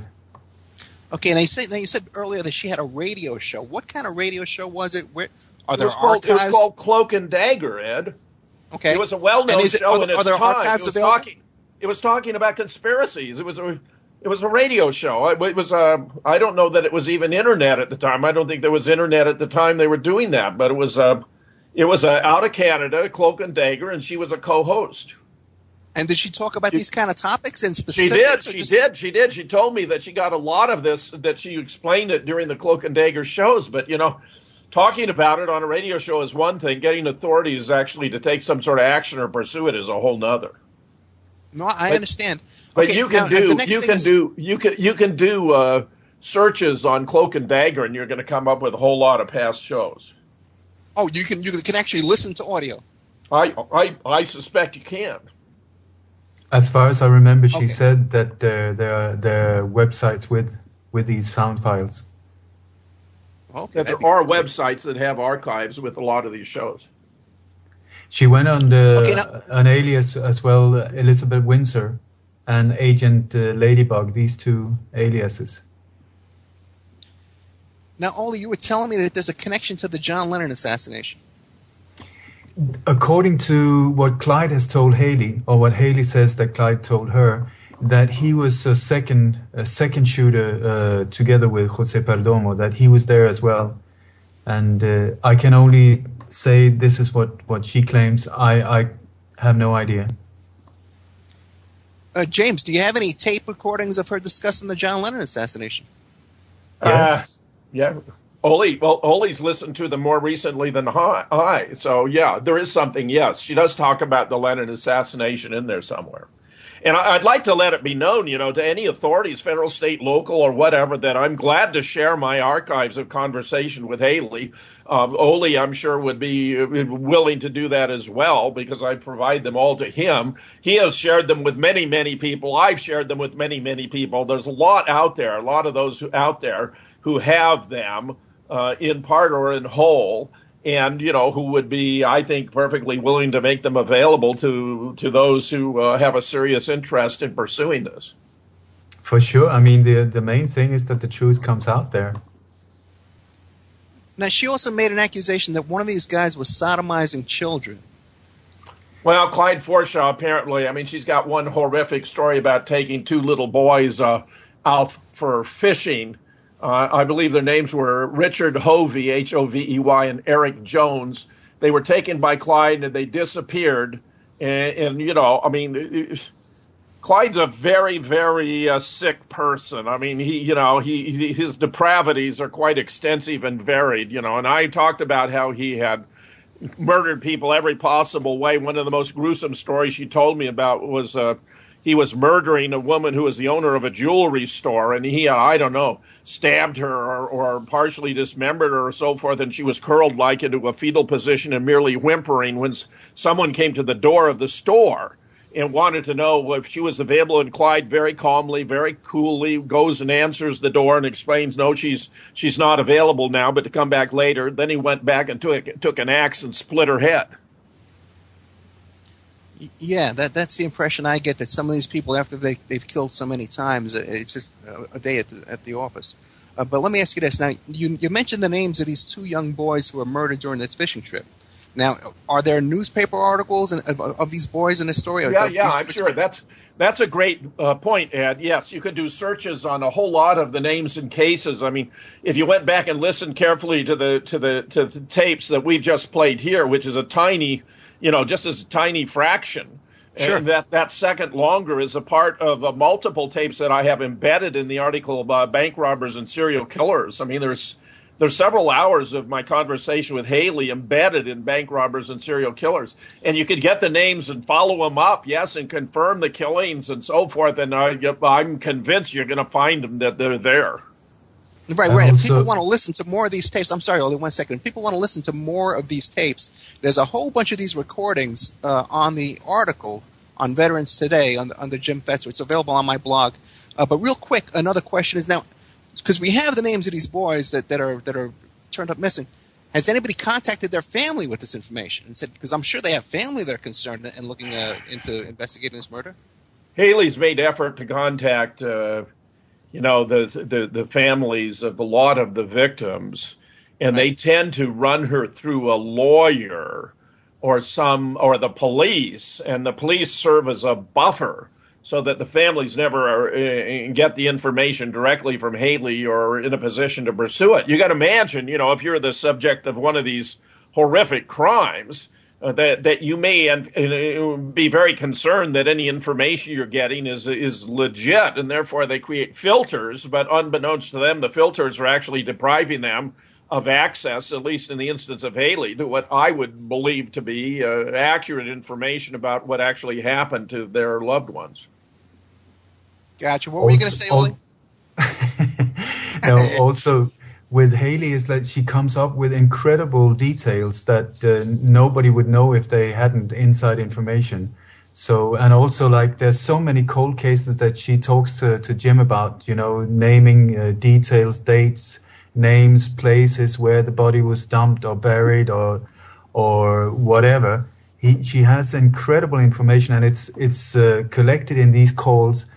I've been really wanting to try and go through them all and sort of make a system of them all, because she has a tendency to start talking about one thing and then she jumps onto another subject and another, and then she comes back to the first one, so which makes it a little confusing. So if somebody really took the effort to go through all of these hours of conversations, put them into real filing system where all the different cases were separated, the evidence would be staggering, I would say. And it's all coherent. I mean, she may switch from one topic to another, but it all hangs together. I've never detected any inconsistency in anything she told me about any of these cases, no matter how minutely she described it. And she's gone through many times, with the photographs, for example, in the search for Lee Harvey Oswald, the photographs at the back about, what she claims is Walter Tabinski that were taken in Mexico City, or the photographs of Clyde and Walter in Dealey Plaza, where, Oli seems to me to have done a very astute job of identifying what appears to be Clay Forshaw on page 57. Now, I've spent a huge amount since 1992, a huge amount of time invested in research on the JFK assassination. Oli is an expert on assassins and assassinations.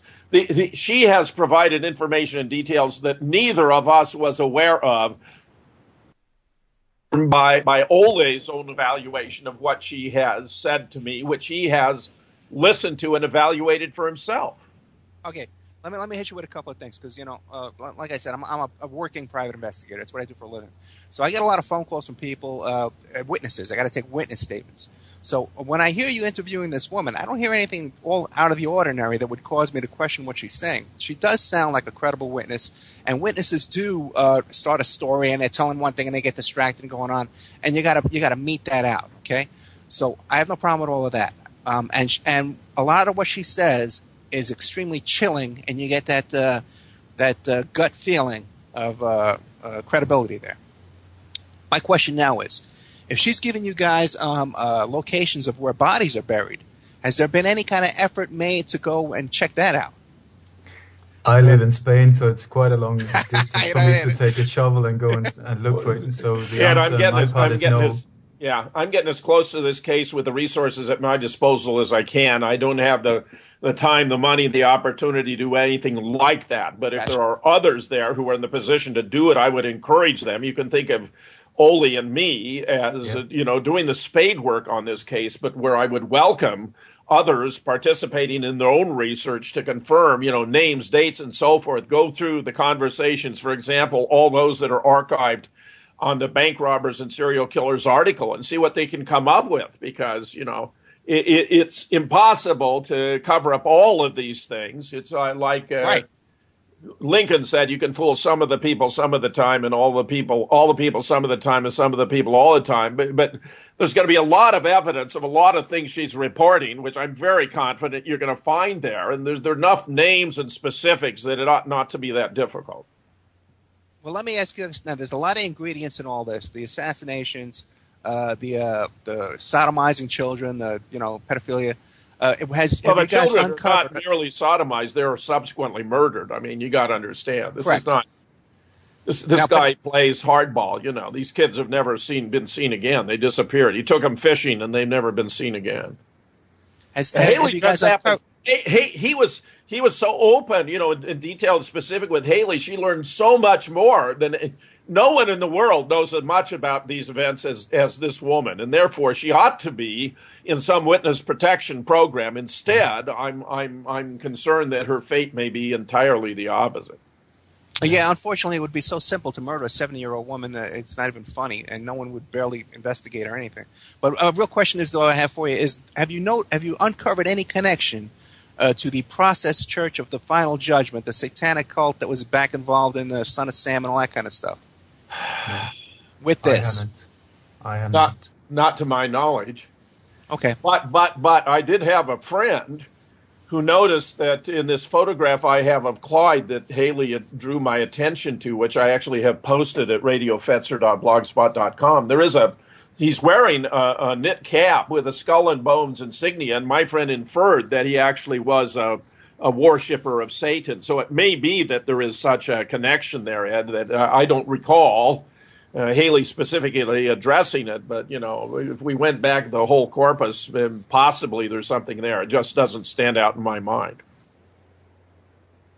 I would say also when you look into assassinations on this level, there's a lot of strange sexual behaviors when it comes to people surrounding it, the assassins and power elite around it, and sodomizing and these type of things are very, very normal.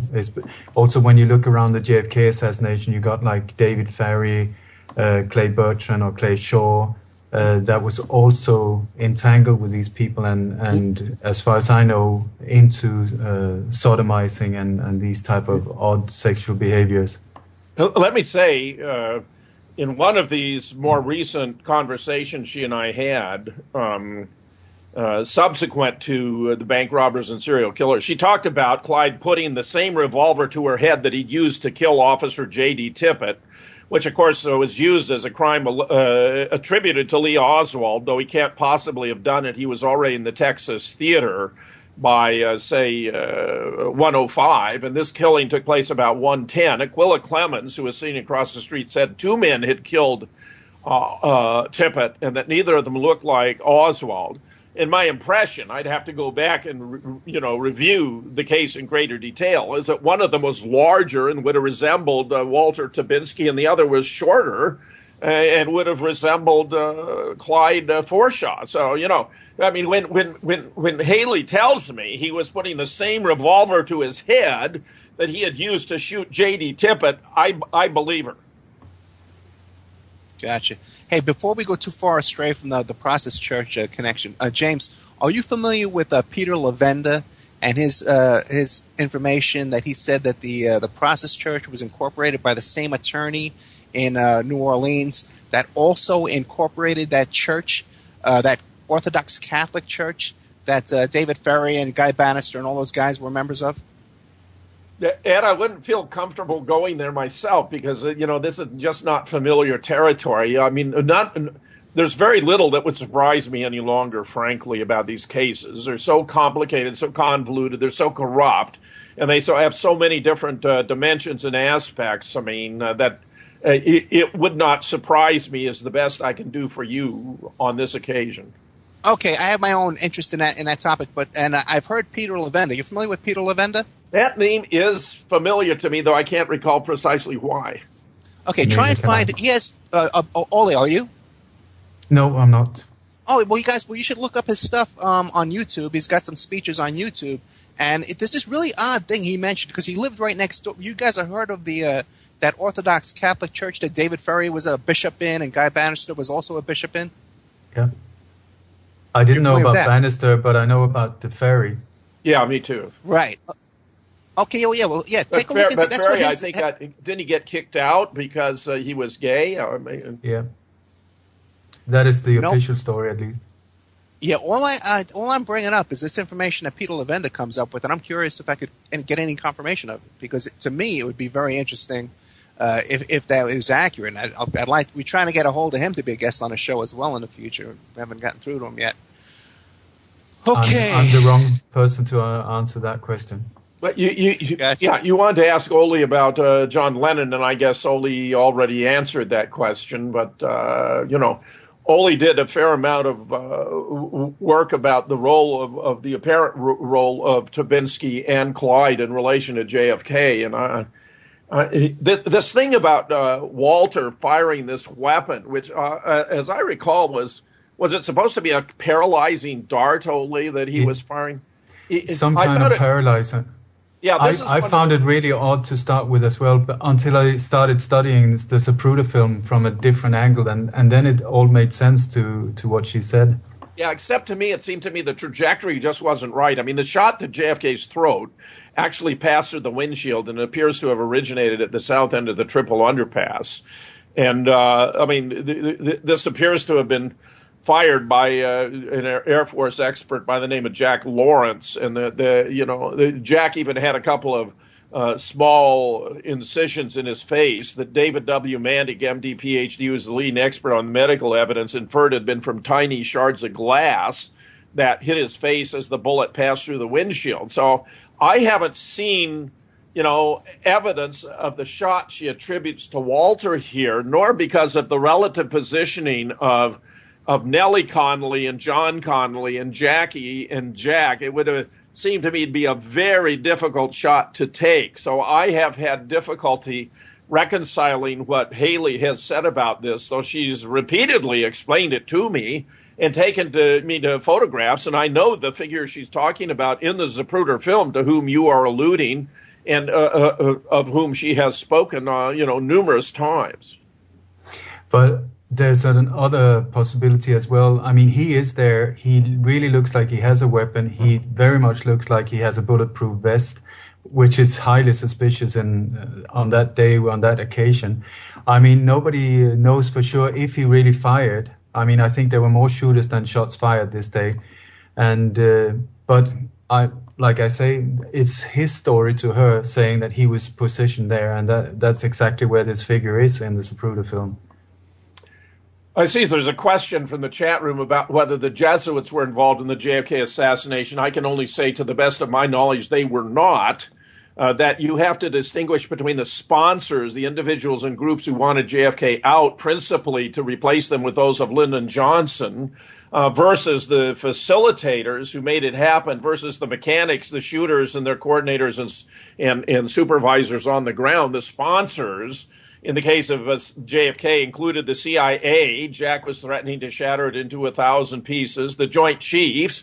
He had not invaded Cuba, contrary to the unanimous recommendation. He had signed an above-ground test ban treaty with the Soviets, contrary to the unanimous opposition. Now he's pulling our forces out of Vietnam, where they believed a stand had to be taken against the expansion of international godless communism. There were the anti-Castro Cubans, who wanted revenge. Really, their motive was purely retaliatory because they believed JFK had betrayed them at the Bay of Pigs. There were the mafia, of course, because Bobby was cracking down on organized crime, bringing more indictments and convictions than ever before in in history, where they, just as Edgar had sex dossiers on all the members of Congress, the mafia had a sex dossier on Edgar, including compromising photographs of him with his close personal friend Clyde Tolson, so that Edgar was unable to even identify or acknowledge the existence of organized crime in the United States until the Joe Valachi hearings, when it was described with such detail that it was no longer politically possible for him to deny it.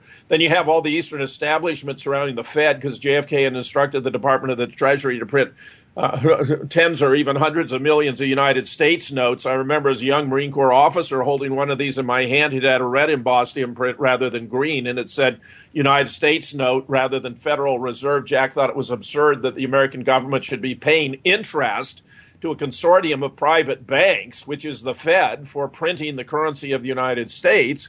There were the Texas oil men who were worried because he was threatening to cut the oil depletion allowance. And then there was Israel, because Jack was at loggerheads with David Ben-Gurion, who was the first PM of Israel and who wanted the development of nuclear weapons, which JFK opposed. The mechanics appear to have included, as I mentioned before, this deputy sheriff, actually by the name of Harry Weatherford, from the top of the county records building, appears to have fired a shot that hit Jack in the back. Then this Jack Lawrence, I've already mentioned, an Air Force expert, fired a shot that passed through the windshield, hit JFK in the throat.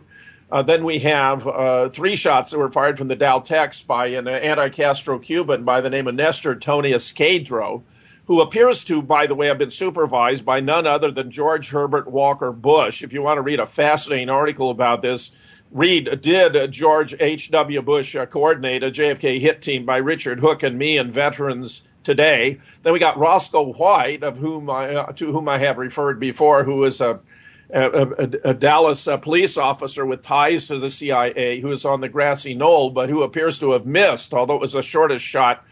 He appears to have pulled it because Jackie would also have been hit. And then Frank Sturgis, firing from the north end of the triple underpass, fired the shot that hit JFK in the right temple, a frangible or exploding bullet. Jim Rothstein, who was unable to join us today, actually arrested him in New York when he came there to kill Marita Lorenz to ensure she didn't testify to the HSCA, and put a gun to his head as he came out to the apartment there. He made some remark to Sturgis about good shooting, and Sturgis acknowledged that he'd fired that shot that had killed JFK, that he did it because the Jack had betrayed them at the Bay of Pigs and was cavorting with beautiful women who were spies for foreign governments and therefore putting the nation's security at risk. And then finally, Malcolm Mack Wallace appears, from my research, to have been firing from the book depository building, not the alleged assassin's lair from which no shots were fired, but rather from the west side at John Connally, in the mistaken belief that it was Ralph Yarborough, the liberal Texas senator.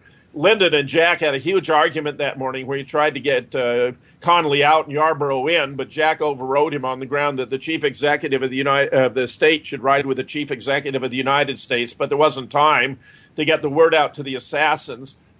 No shots were fired from that 6th floor assassin's lair, but because the 3 fired from the Dow Tex, it was from the window of a broom closet for a uranium mining company that was owned by the CIA. It was a CIA asset. Were the only ones made with an unsilenced weapon, which appears to have been a Mannlicher Carcano, that the acoustics in Dooley Plaza are such that they claim that, those were the only 3 shots were fired, and of course there would turn out to have been 2 hits with 1 miss.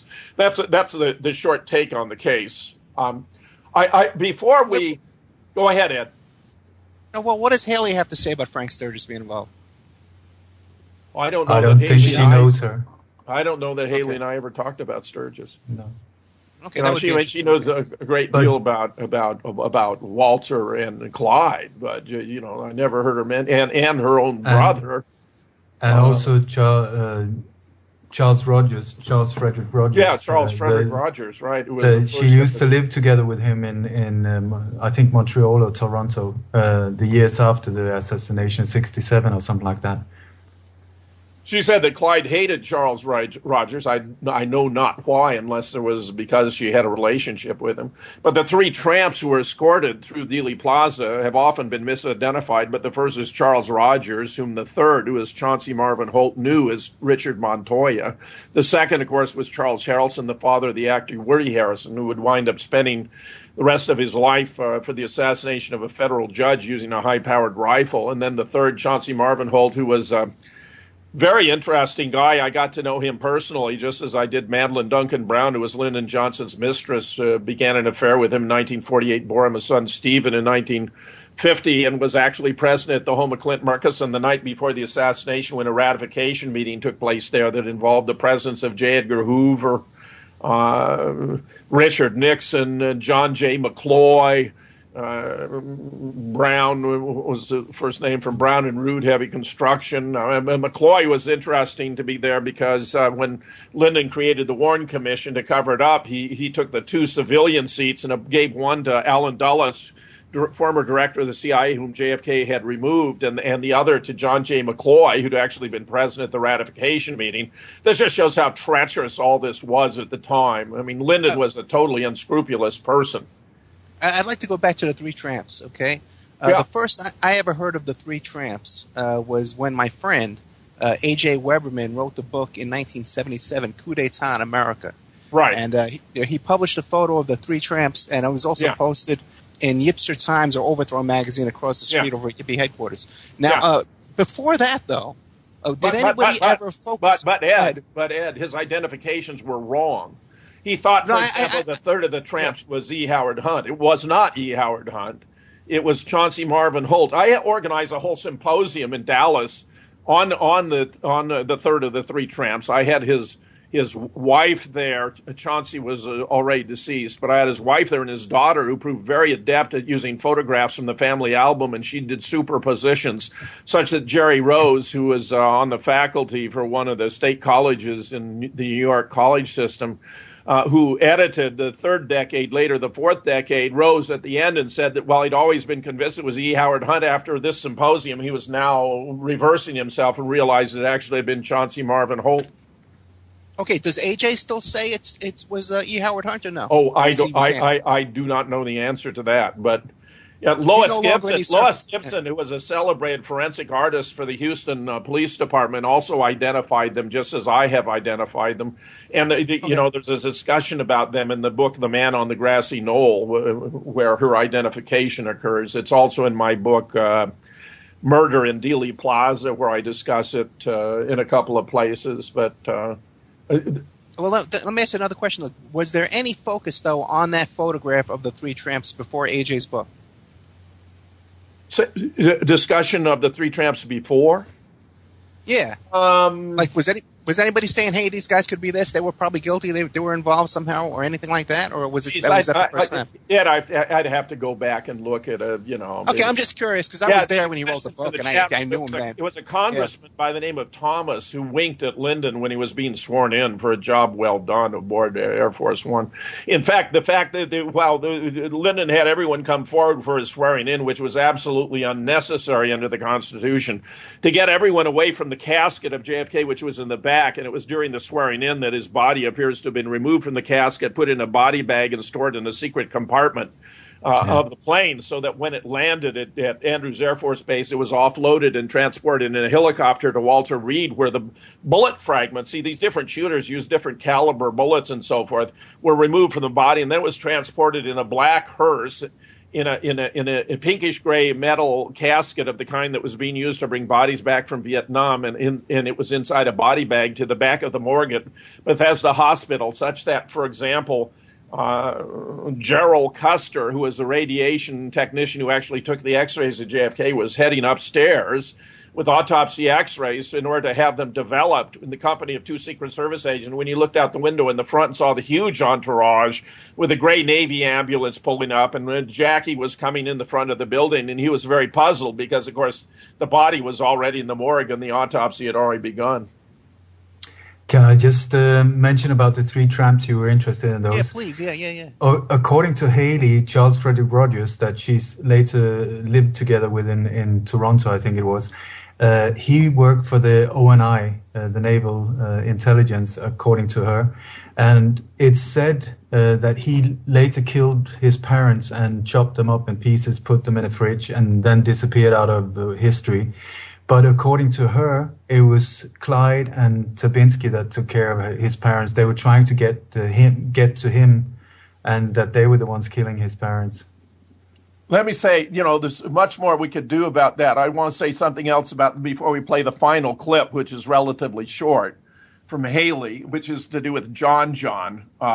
Well, one of Clyde's sons, Jay Forshaw, was a pilot at Buttonville Airport and an instructor, a pilot trainer. John was lured up there by Frank Stronach, who apparently was the CEO or owner of Magna International, who lured him up there to meet him, I think, with promises he was going to give him a large amount of money to do research on the death of his father in George magazine. But while he was there meeting with Stronach, Clay and Clyde and Jay loaded John's plane with high explosives. So this final clip we're about to hear, Jerry's got it set up, is related to that. So you want to catch this. It seems to me the whole world needs to know, too, what happened to the next generation here with the death of John F. Kennedy Jr. Jerry. You there, Jerry? Yeah, okay. Okay, let's start this, okay? Now, Jay Forshaw is an instructor of small planes, and he was in Buttonville. And he belonged, my understanding, to the COPA, which is the Canadian, it's a short form for Canadian Owners and Pilots Association. And he was the one that was the flight instructor in Buttonville at the time that JFK Jr. flew in. And I keep on saying the wrong plane. It's a Piper Saratoga aircraft that he had. Okay. Now, what was said, Clyde described exactly where he placed the super frac in the back luggage compartment. He lifted up this, like a sort of, panel. Sorry? Panel, right? And he said he placed it on the side. Now, the way he did it, as I remember vividly, because it was so shocking to me when he described this, was on the, I guess, the right side of the tail, right? So it was remote control detonated at the appropriate time. Anyway, they got in and out. Now, part of doing this, the son was going to get a helicopter, but at the time of this big argument, this guy there, the one, Mohammed, that's on trial right now in New York, and the Camiso from Italy, the Anthony Camiso, we're discussing getting a whole team of small, like the Sun training pilots to either take over small flights that go from major small cities. They go into the Buttonville Airport, the Island Airport here in Toronto, and there's various airlines from Porter to you name it. So they were going to steal these small planes and then be loaded with a suicide mission with all this either mini nukes, like I said, the cobalt bombs, or the super frac to take out buildings all over Canada and America. It was supposed to be coordinated at a certain time. And the son started yelling, hey, I want my helicopter, or we don't even talk anymore here. So I can't believe it. I listened to that talk about big takedown. Then I see the big heavy hitters, in their meeting. So they meet in open. Now get this with the Paul Forshaw. He went down for an arson he committed in 1995 in Villa de Lupo. And remember I told you where they met here in Mississauga was the Wolf's Howl. Lupa in Italian means wolf. Get that? Wolf, right? Mm-hmm. Villa is spelled V-I-L-L-A, second word D-E-L, and then L-U-P-O. Now, it had a bad, reputation for the arson. So the owners had the arson, collected the insurance, and now have redone the restaurant under just restaurant or Lupo Restaurant. Lupo restaurant. Now the owners are Michael, Michael, and last name Mameli. The other owner was the chef and owner, Julio Gonzalez, spelled Gulio, Gonzalez, Gonz, as you say it in America, Zale. I think it's, what did I put, Gonzalez with a Z again. It might be an S. It might be an S, right. It's either a Z or an S, and hyphen Perini, Perini. And then there's also the previous owner was Vince, Vince, and then last name Piccolo.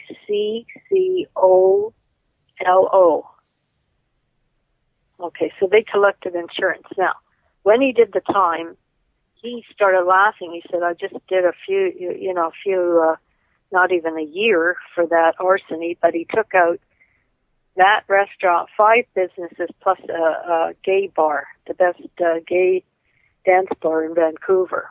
He said there was arsons at the, in the basement, that they put small trigger bomb devices so that when the arson blew, the person's remains, there wouldn't be nothing left. Nothing. You mean they killed people in addition to saying the arson? Of course. That's the name of the game. Yeah. Anyway, so, he only did something like a year, and then he's out again.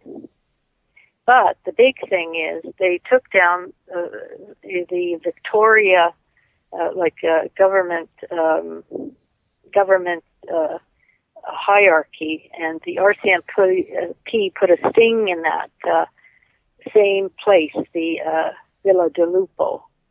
And that happened, I didn't put the date. Anyway, these are the guys that were taken down by the RCMP. Dave, D-A-V-E, last name Bassi, B-A-S-I, and Bob, B-O-B, and Burke, V-I-R-K.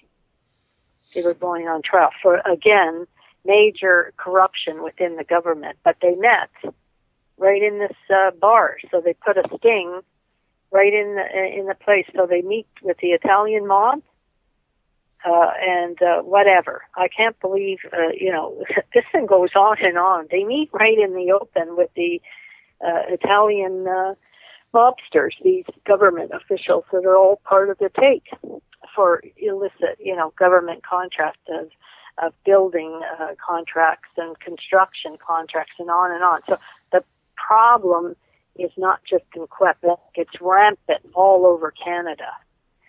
So these guys have been doing this for eons. So that's what I got on the thread of. Well, let me just say that I would recommend everyone listening to this show who cares about the issues we're addressing here, they should create 3 links. A link to bank robbers and serial killers, a link to radiofetzer.blogspot.com, and a link to this show on Ed Opperman's blog, and send them around to as many people as they know, because everyone, as Oli says, everyone in the world deserves to know what happened here. We're talking about, this is no small potatoes. This man has murdered all sorts of people, performs all sorts of arsons, bank robberies, knocked off ATMs, all-purpose criminal enterprise here. He and his sons, and I take it there are half a dozen of the sons, and the cousin, Walter Tabinski, one of the biggest crime syndicate families ever of all time, probably responsible for more deaths than any other individuals in history, in particular Clyde and Walter. And I just say it's very important for all this information to get out to the world. Oli, would you agree with me in that recommendation? I would totally agree, and I've got the information on my website as well, lightonconspiracies.com, that everybody is more than welcome to share. Ed, are you there? I think he dropped out. We've had so many electronic problems. Yeah, go ahead, Ed. Sorry, I was talking away on mute. as soon as I heard Ole start talking, I had to interrupt. So you were on mute. I was interrupted, there you go. but I was on mute. Okay, no, I totally agree. Yeah, go ahead, my friend. Okay, can I just say that these technical problems, just like Jim said, every single program, I've been on countless interviews, every single time you take up these subjects, poof, there's technical problems, it shuts down, the telephone line shuts down, and also now it seems like they're attacking the YouTube channels as well, and even deletes the accounts for different radio shows online. So it's absolutely just standard. Yeah, we're going through that right now. The Revolution Radio YouTube channel, they just had to put up a new channel just today because YouTube is declining all the new shows that they're putting up. So they just created a new Revolution Radio YouTube channel. I think you could find it by going to the old one, and there's a link to it. And also to this will be up on my YouTube channel, the Opperman Report YouTube channel. It'll be up on there tomorrow. We'll get to that. But we can find Jim Fetzer over at Veterans Today and the Jim Fetzer Blogspot. And you can find Ole over at Conspiracy. Okay, I'm sorry, go ahead, Jim. Well, I was just going to say at radiofetzer.blogspot.com, yeah. Radiofetzer.blogspot. And also Ole Dammegard at lightonconspiracies.com. And on my blog, the Opperman Report, what I'm going to do is I'm going to find all your books, too, on Amazon. We'll put it up there, too, so everybody can get a hold of you that way. I just want to remind everybody, we're on Revolution Radio, the Opperman Report, freedomslips.com, listener-sponsored station. If you want to support this station, you got to visit the locate button. You got to visit the donate button and donate to the station and keep us going. Next week, Friday night, 5 p.m., I got coming up Diane Diamond. We're going to be talking about the Michael Jackson sexual molestation cases, and also to her other book she did on the White House party crashes, the White House D.C. White House gate crashes, party crashes, that were also clients of mine as well. But we'll be talking about that. After that, I got Mark Rudd coming up, who's one of the Weather Underground. And then I got Cynthia McKinney coming up, the former congressman who wanted to expose the 9/11 World Trade Center thing. And also to Cindy Sheehan, who was hung out next door to George Bush and made a lot of trouble for him. So we got all this stuff coming up. So guys, we only got about 20 minutes, not even, like 15 minutes left. What do you want to leave us with? I just want to make a remark that neither of us are depressed. We're not suicidal. Our cars are fixed. And so just should anything happen to anyone, including Haley, then it will just confirm whatever we've said today. It will just confirm it. So as a kind of security thing, I'm just mentioning this. Well, I think you're absolutely right, Ole, and everyone should understand that. I mean, this is just startling information. When I first began doing radio talk shows and doing research on JFK and on 9/11 and so forth, I had no idea I could wind up in a situation of getting a whole lot of inside information about perhaps the greatest criminal family in history, and two of the most accomplished, if that's the appropriate word, serial killers in history. And, go through bank robbers and serial killers. Go through that. You'll see photographs. You'll listen to the interviews that I have archived there. Listen then to what Ole and I have to say in our conversation, which is archived both on his website and on mine, and which no doubt Ed is linking. And then listen again to this conversation with Ed, because we're talking about missing pieces of the major assassinations of the 20th century. And, up to and including John, which was a tragedy for us all. I was a huge fan of Bobby. I admired Jack. I thought Bobby was going to, take us forward as a nation. We've had nothing but regression. In fact, in the aftermath of the assassination of JFK, we had a succession of presidents who would never have held that office but for his death, including, of course, Lyndon Johnson, who is really the key player. If you want to learn more about Lyndon, try, for example, the book by Phil Johnson, LBJ, Mastermind of JFK's Assassination. But there are many more corroborating sources, including Madeline Duncan Brown's book, Texas in the Morning, Billy Saul Estes, a Texas legend modestly named after himself, where Billy Saul was the Texas wheeler dealer who made fantastic sums of money for LBJ and for John Connally on scams, and where he told William Raymond, a French investigative reporter, that Lyndon had sent Cliff Carter, his chief administrative assistant, down to Dallas to make sure all the arrangements were in place for the assassination. He knew Cliff Carter. He knew Malcolm Wallace up close and personal.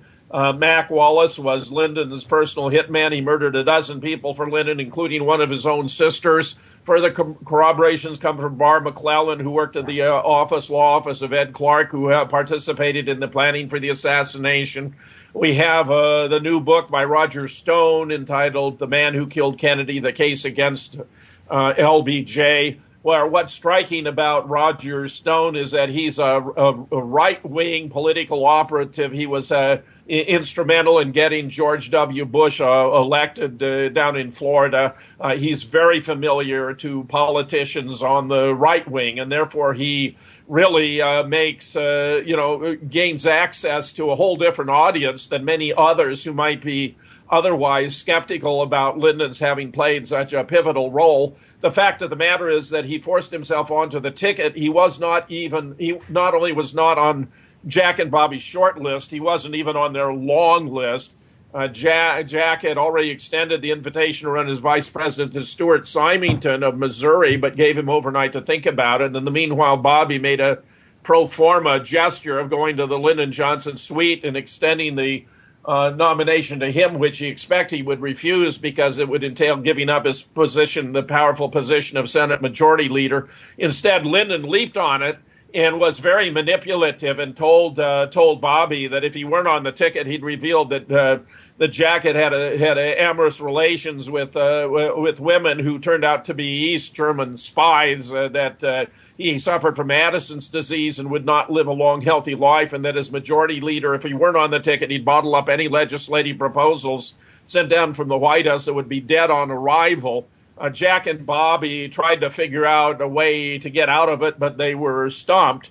And for the first and only time in his political career, Jack had to rescind, a significant offer to Stuart Symington. It was very embarrassing for him, but he was boxed in. Lyndon was using information that had been provided to him by J. Edgar Hoover, where Lyndon and Edward were extremely close. We also have confirmation from no less a figure than Jack Ruby, who was like the local arrangements chairman for the mob in Dallas. He, of course, ran the Carousel Club, and we all know that he eventually shot Lee Oswald, apparently being given no choice about it. It was rather like at the end of Once Upon a Time in America, where this mobster is given the choice of, shooting himself or climbing in the back of a garbage truck to be ground up. That's not much of a choice, but there it was. So Jack shot Lee.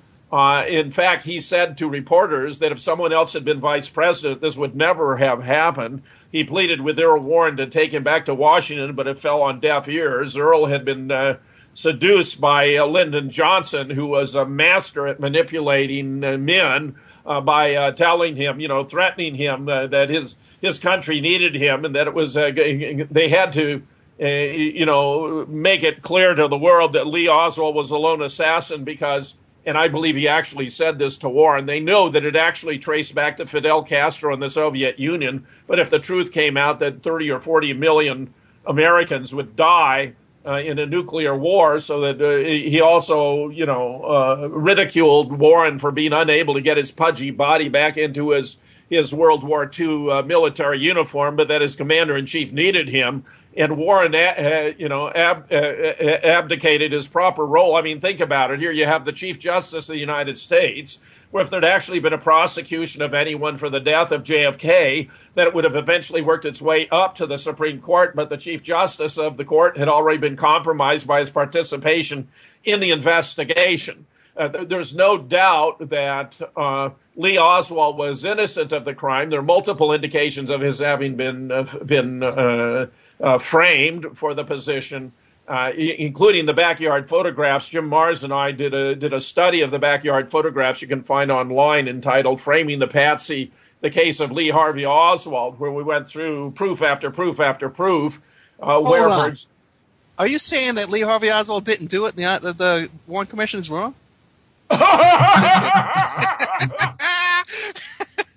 Nice one, Ed. Nice one. Somebody had to do it sooner or later, right? It's astounding that anyone today should continue to believe such palpable nonsense. But of course, it's also true for the 9/11 Commission report. The whole thing was a staged event. It involved collusion between the CIA and the neocons in the Department of Defense and the Mossad. It was intended to instill fear into the American people to support a transformation of American foreign policy from one in which we never attacked any nation that hadn't attacked us first into an aggressor nation where we invaded Afghanistan within 3 weeks of 9/11. And then, of course, a couple of years later, Iraq. And the whole thing was contrived, all these lies about Saddam Hussein having had something to do with 9/11, having been in cahoots with Osama bin Laden, Iraq being in collusion with al-Qaeda. Osama bin Laden actually was our man in Afghanistan. He was instrumental in getting the Stinger missiles into the hands of the resistance movement that shot down all those Soviet helicopters and planes and forced the Soviets to withdraw from Afghanistan. Osama said when he was first asked about 9/11 that he'd had nothing to do with it, that while he was opposed to the stationing of American forces in Saudi Arabia, the home of Mecca and Medina, the two most holy sites in Islam, that there appeared to be a government within the government that wanted to blame this on Muslims, that it was contrary to the tenets of the Koran to murder innocent women and children. No less an authority than William Jefferson Clinton said very strikingly similar things, to wit that there's a government within the government and that he did not control it. Eventually, when our present president found himself in deep political trouble because of controversy over his birth certificate, because he had not closed Guantanamo because there were troops stationed in Pakistan, they resurrected Osama bin Laden, who actually had died in Afghanistan on or about 15 December 2001. He was buried in an unmarked grave in accordance with Muslim tradition. Even Fox News reported his death. You can find the report online on 26 December. There have been articles published about it. Dick Kollerstrom, a historian of science and student of 9/11, has published Osama bin Laden 1947 to 2001. You can find that. David Ray Griffin, the leading expert on 9/11, has published 10 books about it, including Osama bin Laden, Dead or Alive, in which he marshals the evidence.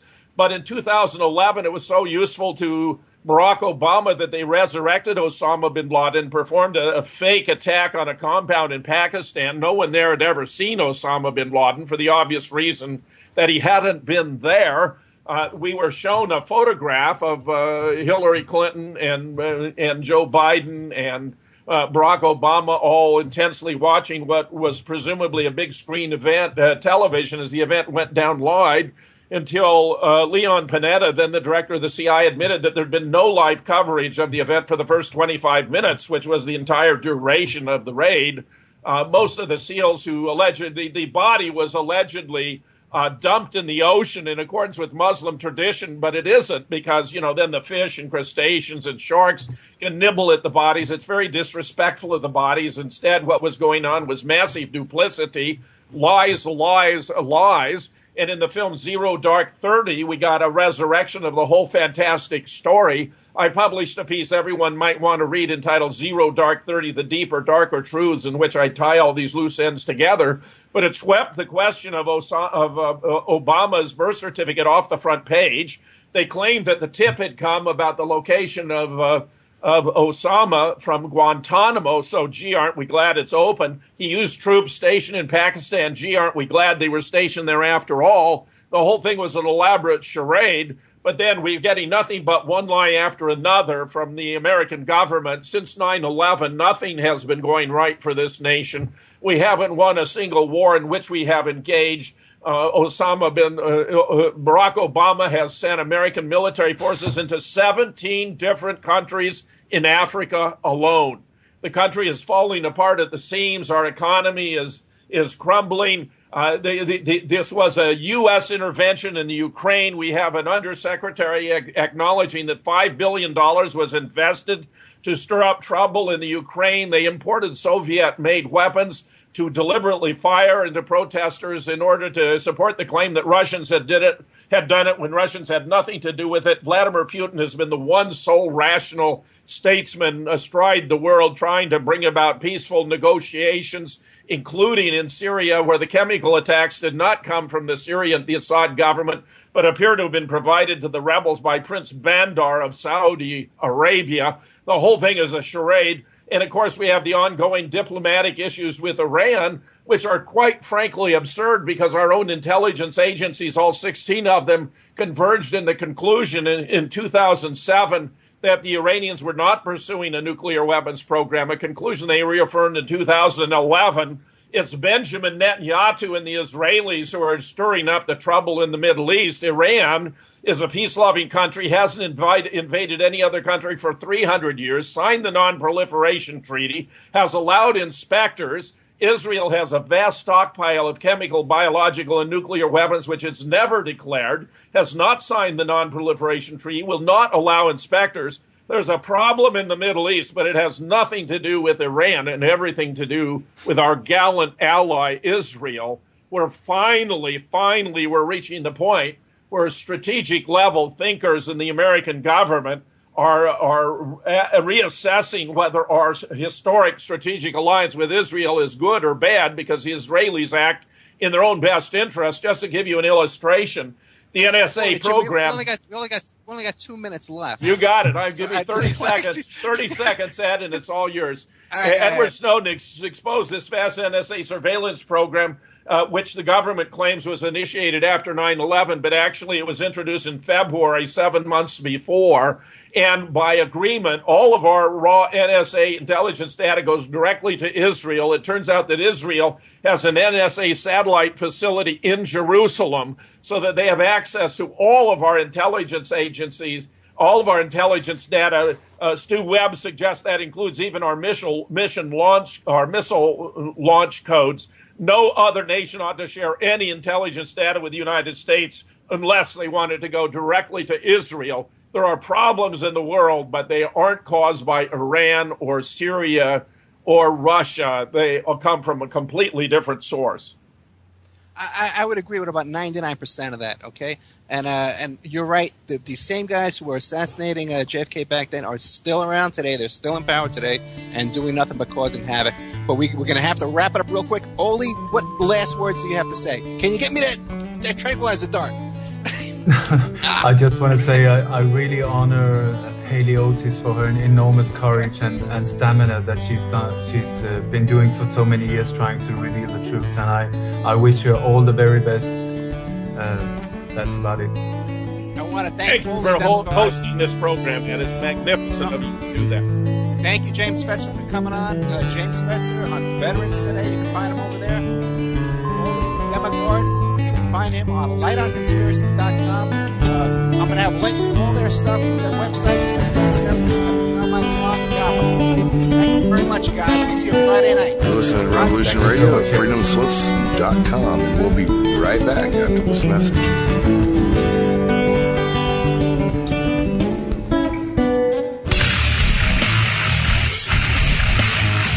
Revolution Radio.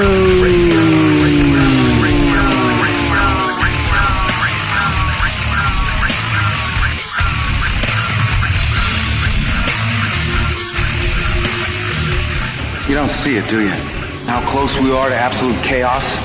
The sick ones are sitting on their fat asses, eating and drink themselves into a stupor, polluting the world without a second thought while it goes down the toilet. Nobody wants to do the nasty work. You know, the shit that we all just think about. Most good citizens are just along for the ride and then bitch and moan and complain about everything when it doesn't work out.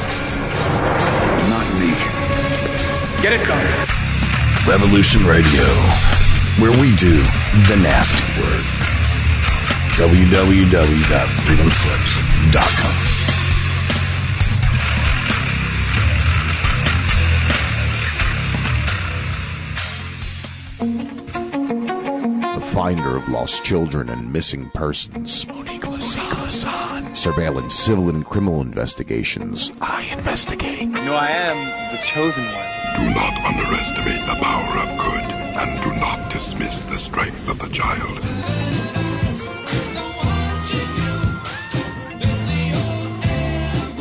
6 every Wednesday evening on Revolution Radio. Come join our very own Eye Investigatrix, Monique Lasan, with her Private Eye X-Files. So you're the finder of lost children. Private Eye X-Files, every Wednesday from 10 to midnight Eastern, Studio B, on Revolution Radio at freedomslips.com. I realize it's very hard for you to take in, but it's your destiny to find the golden child.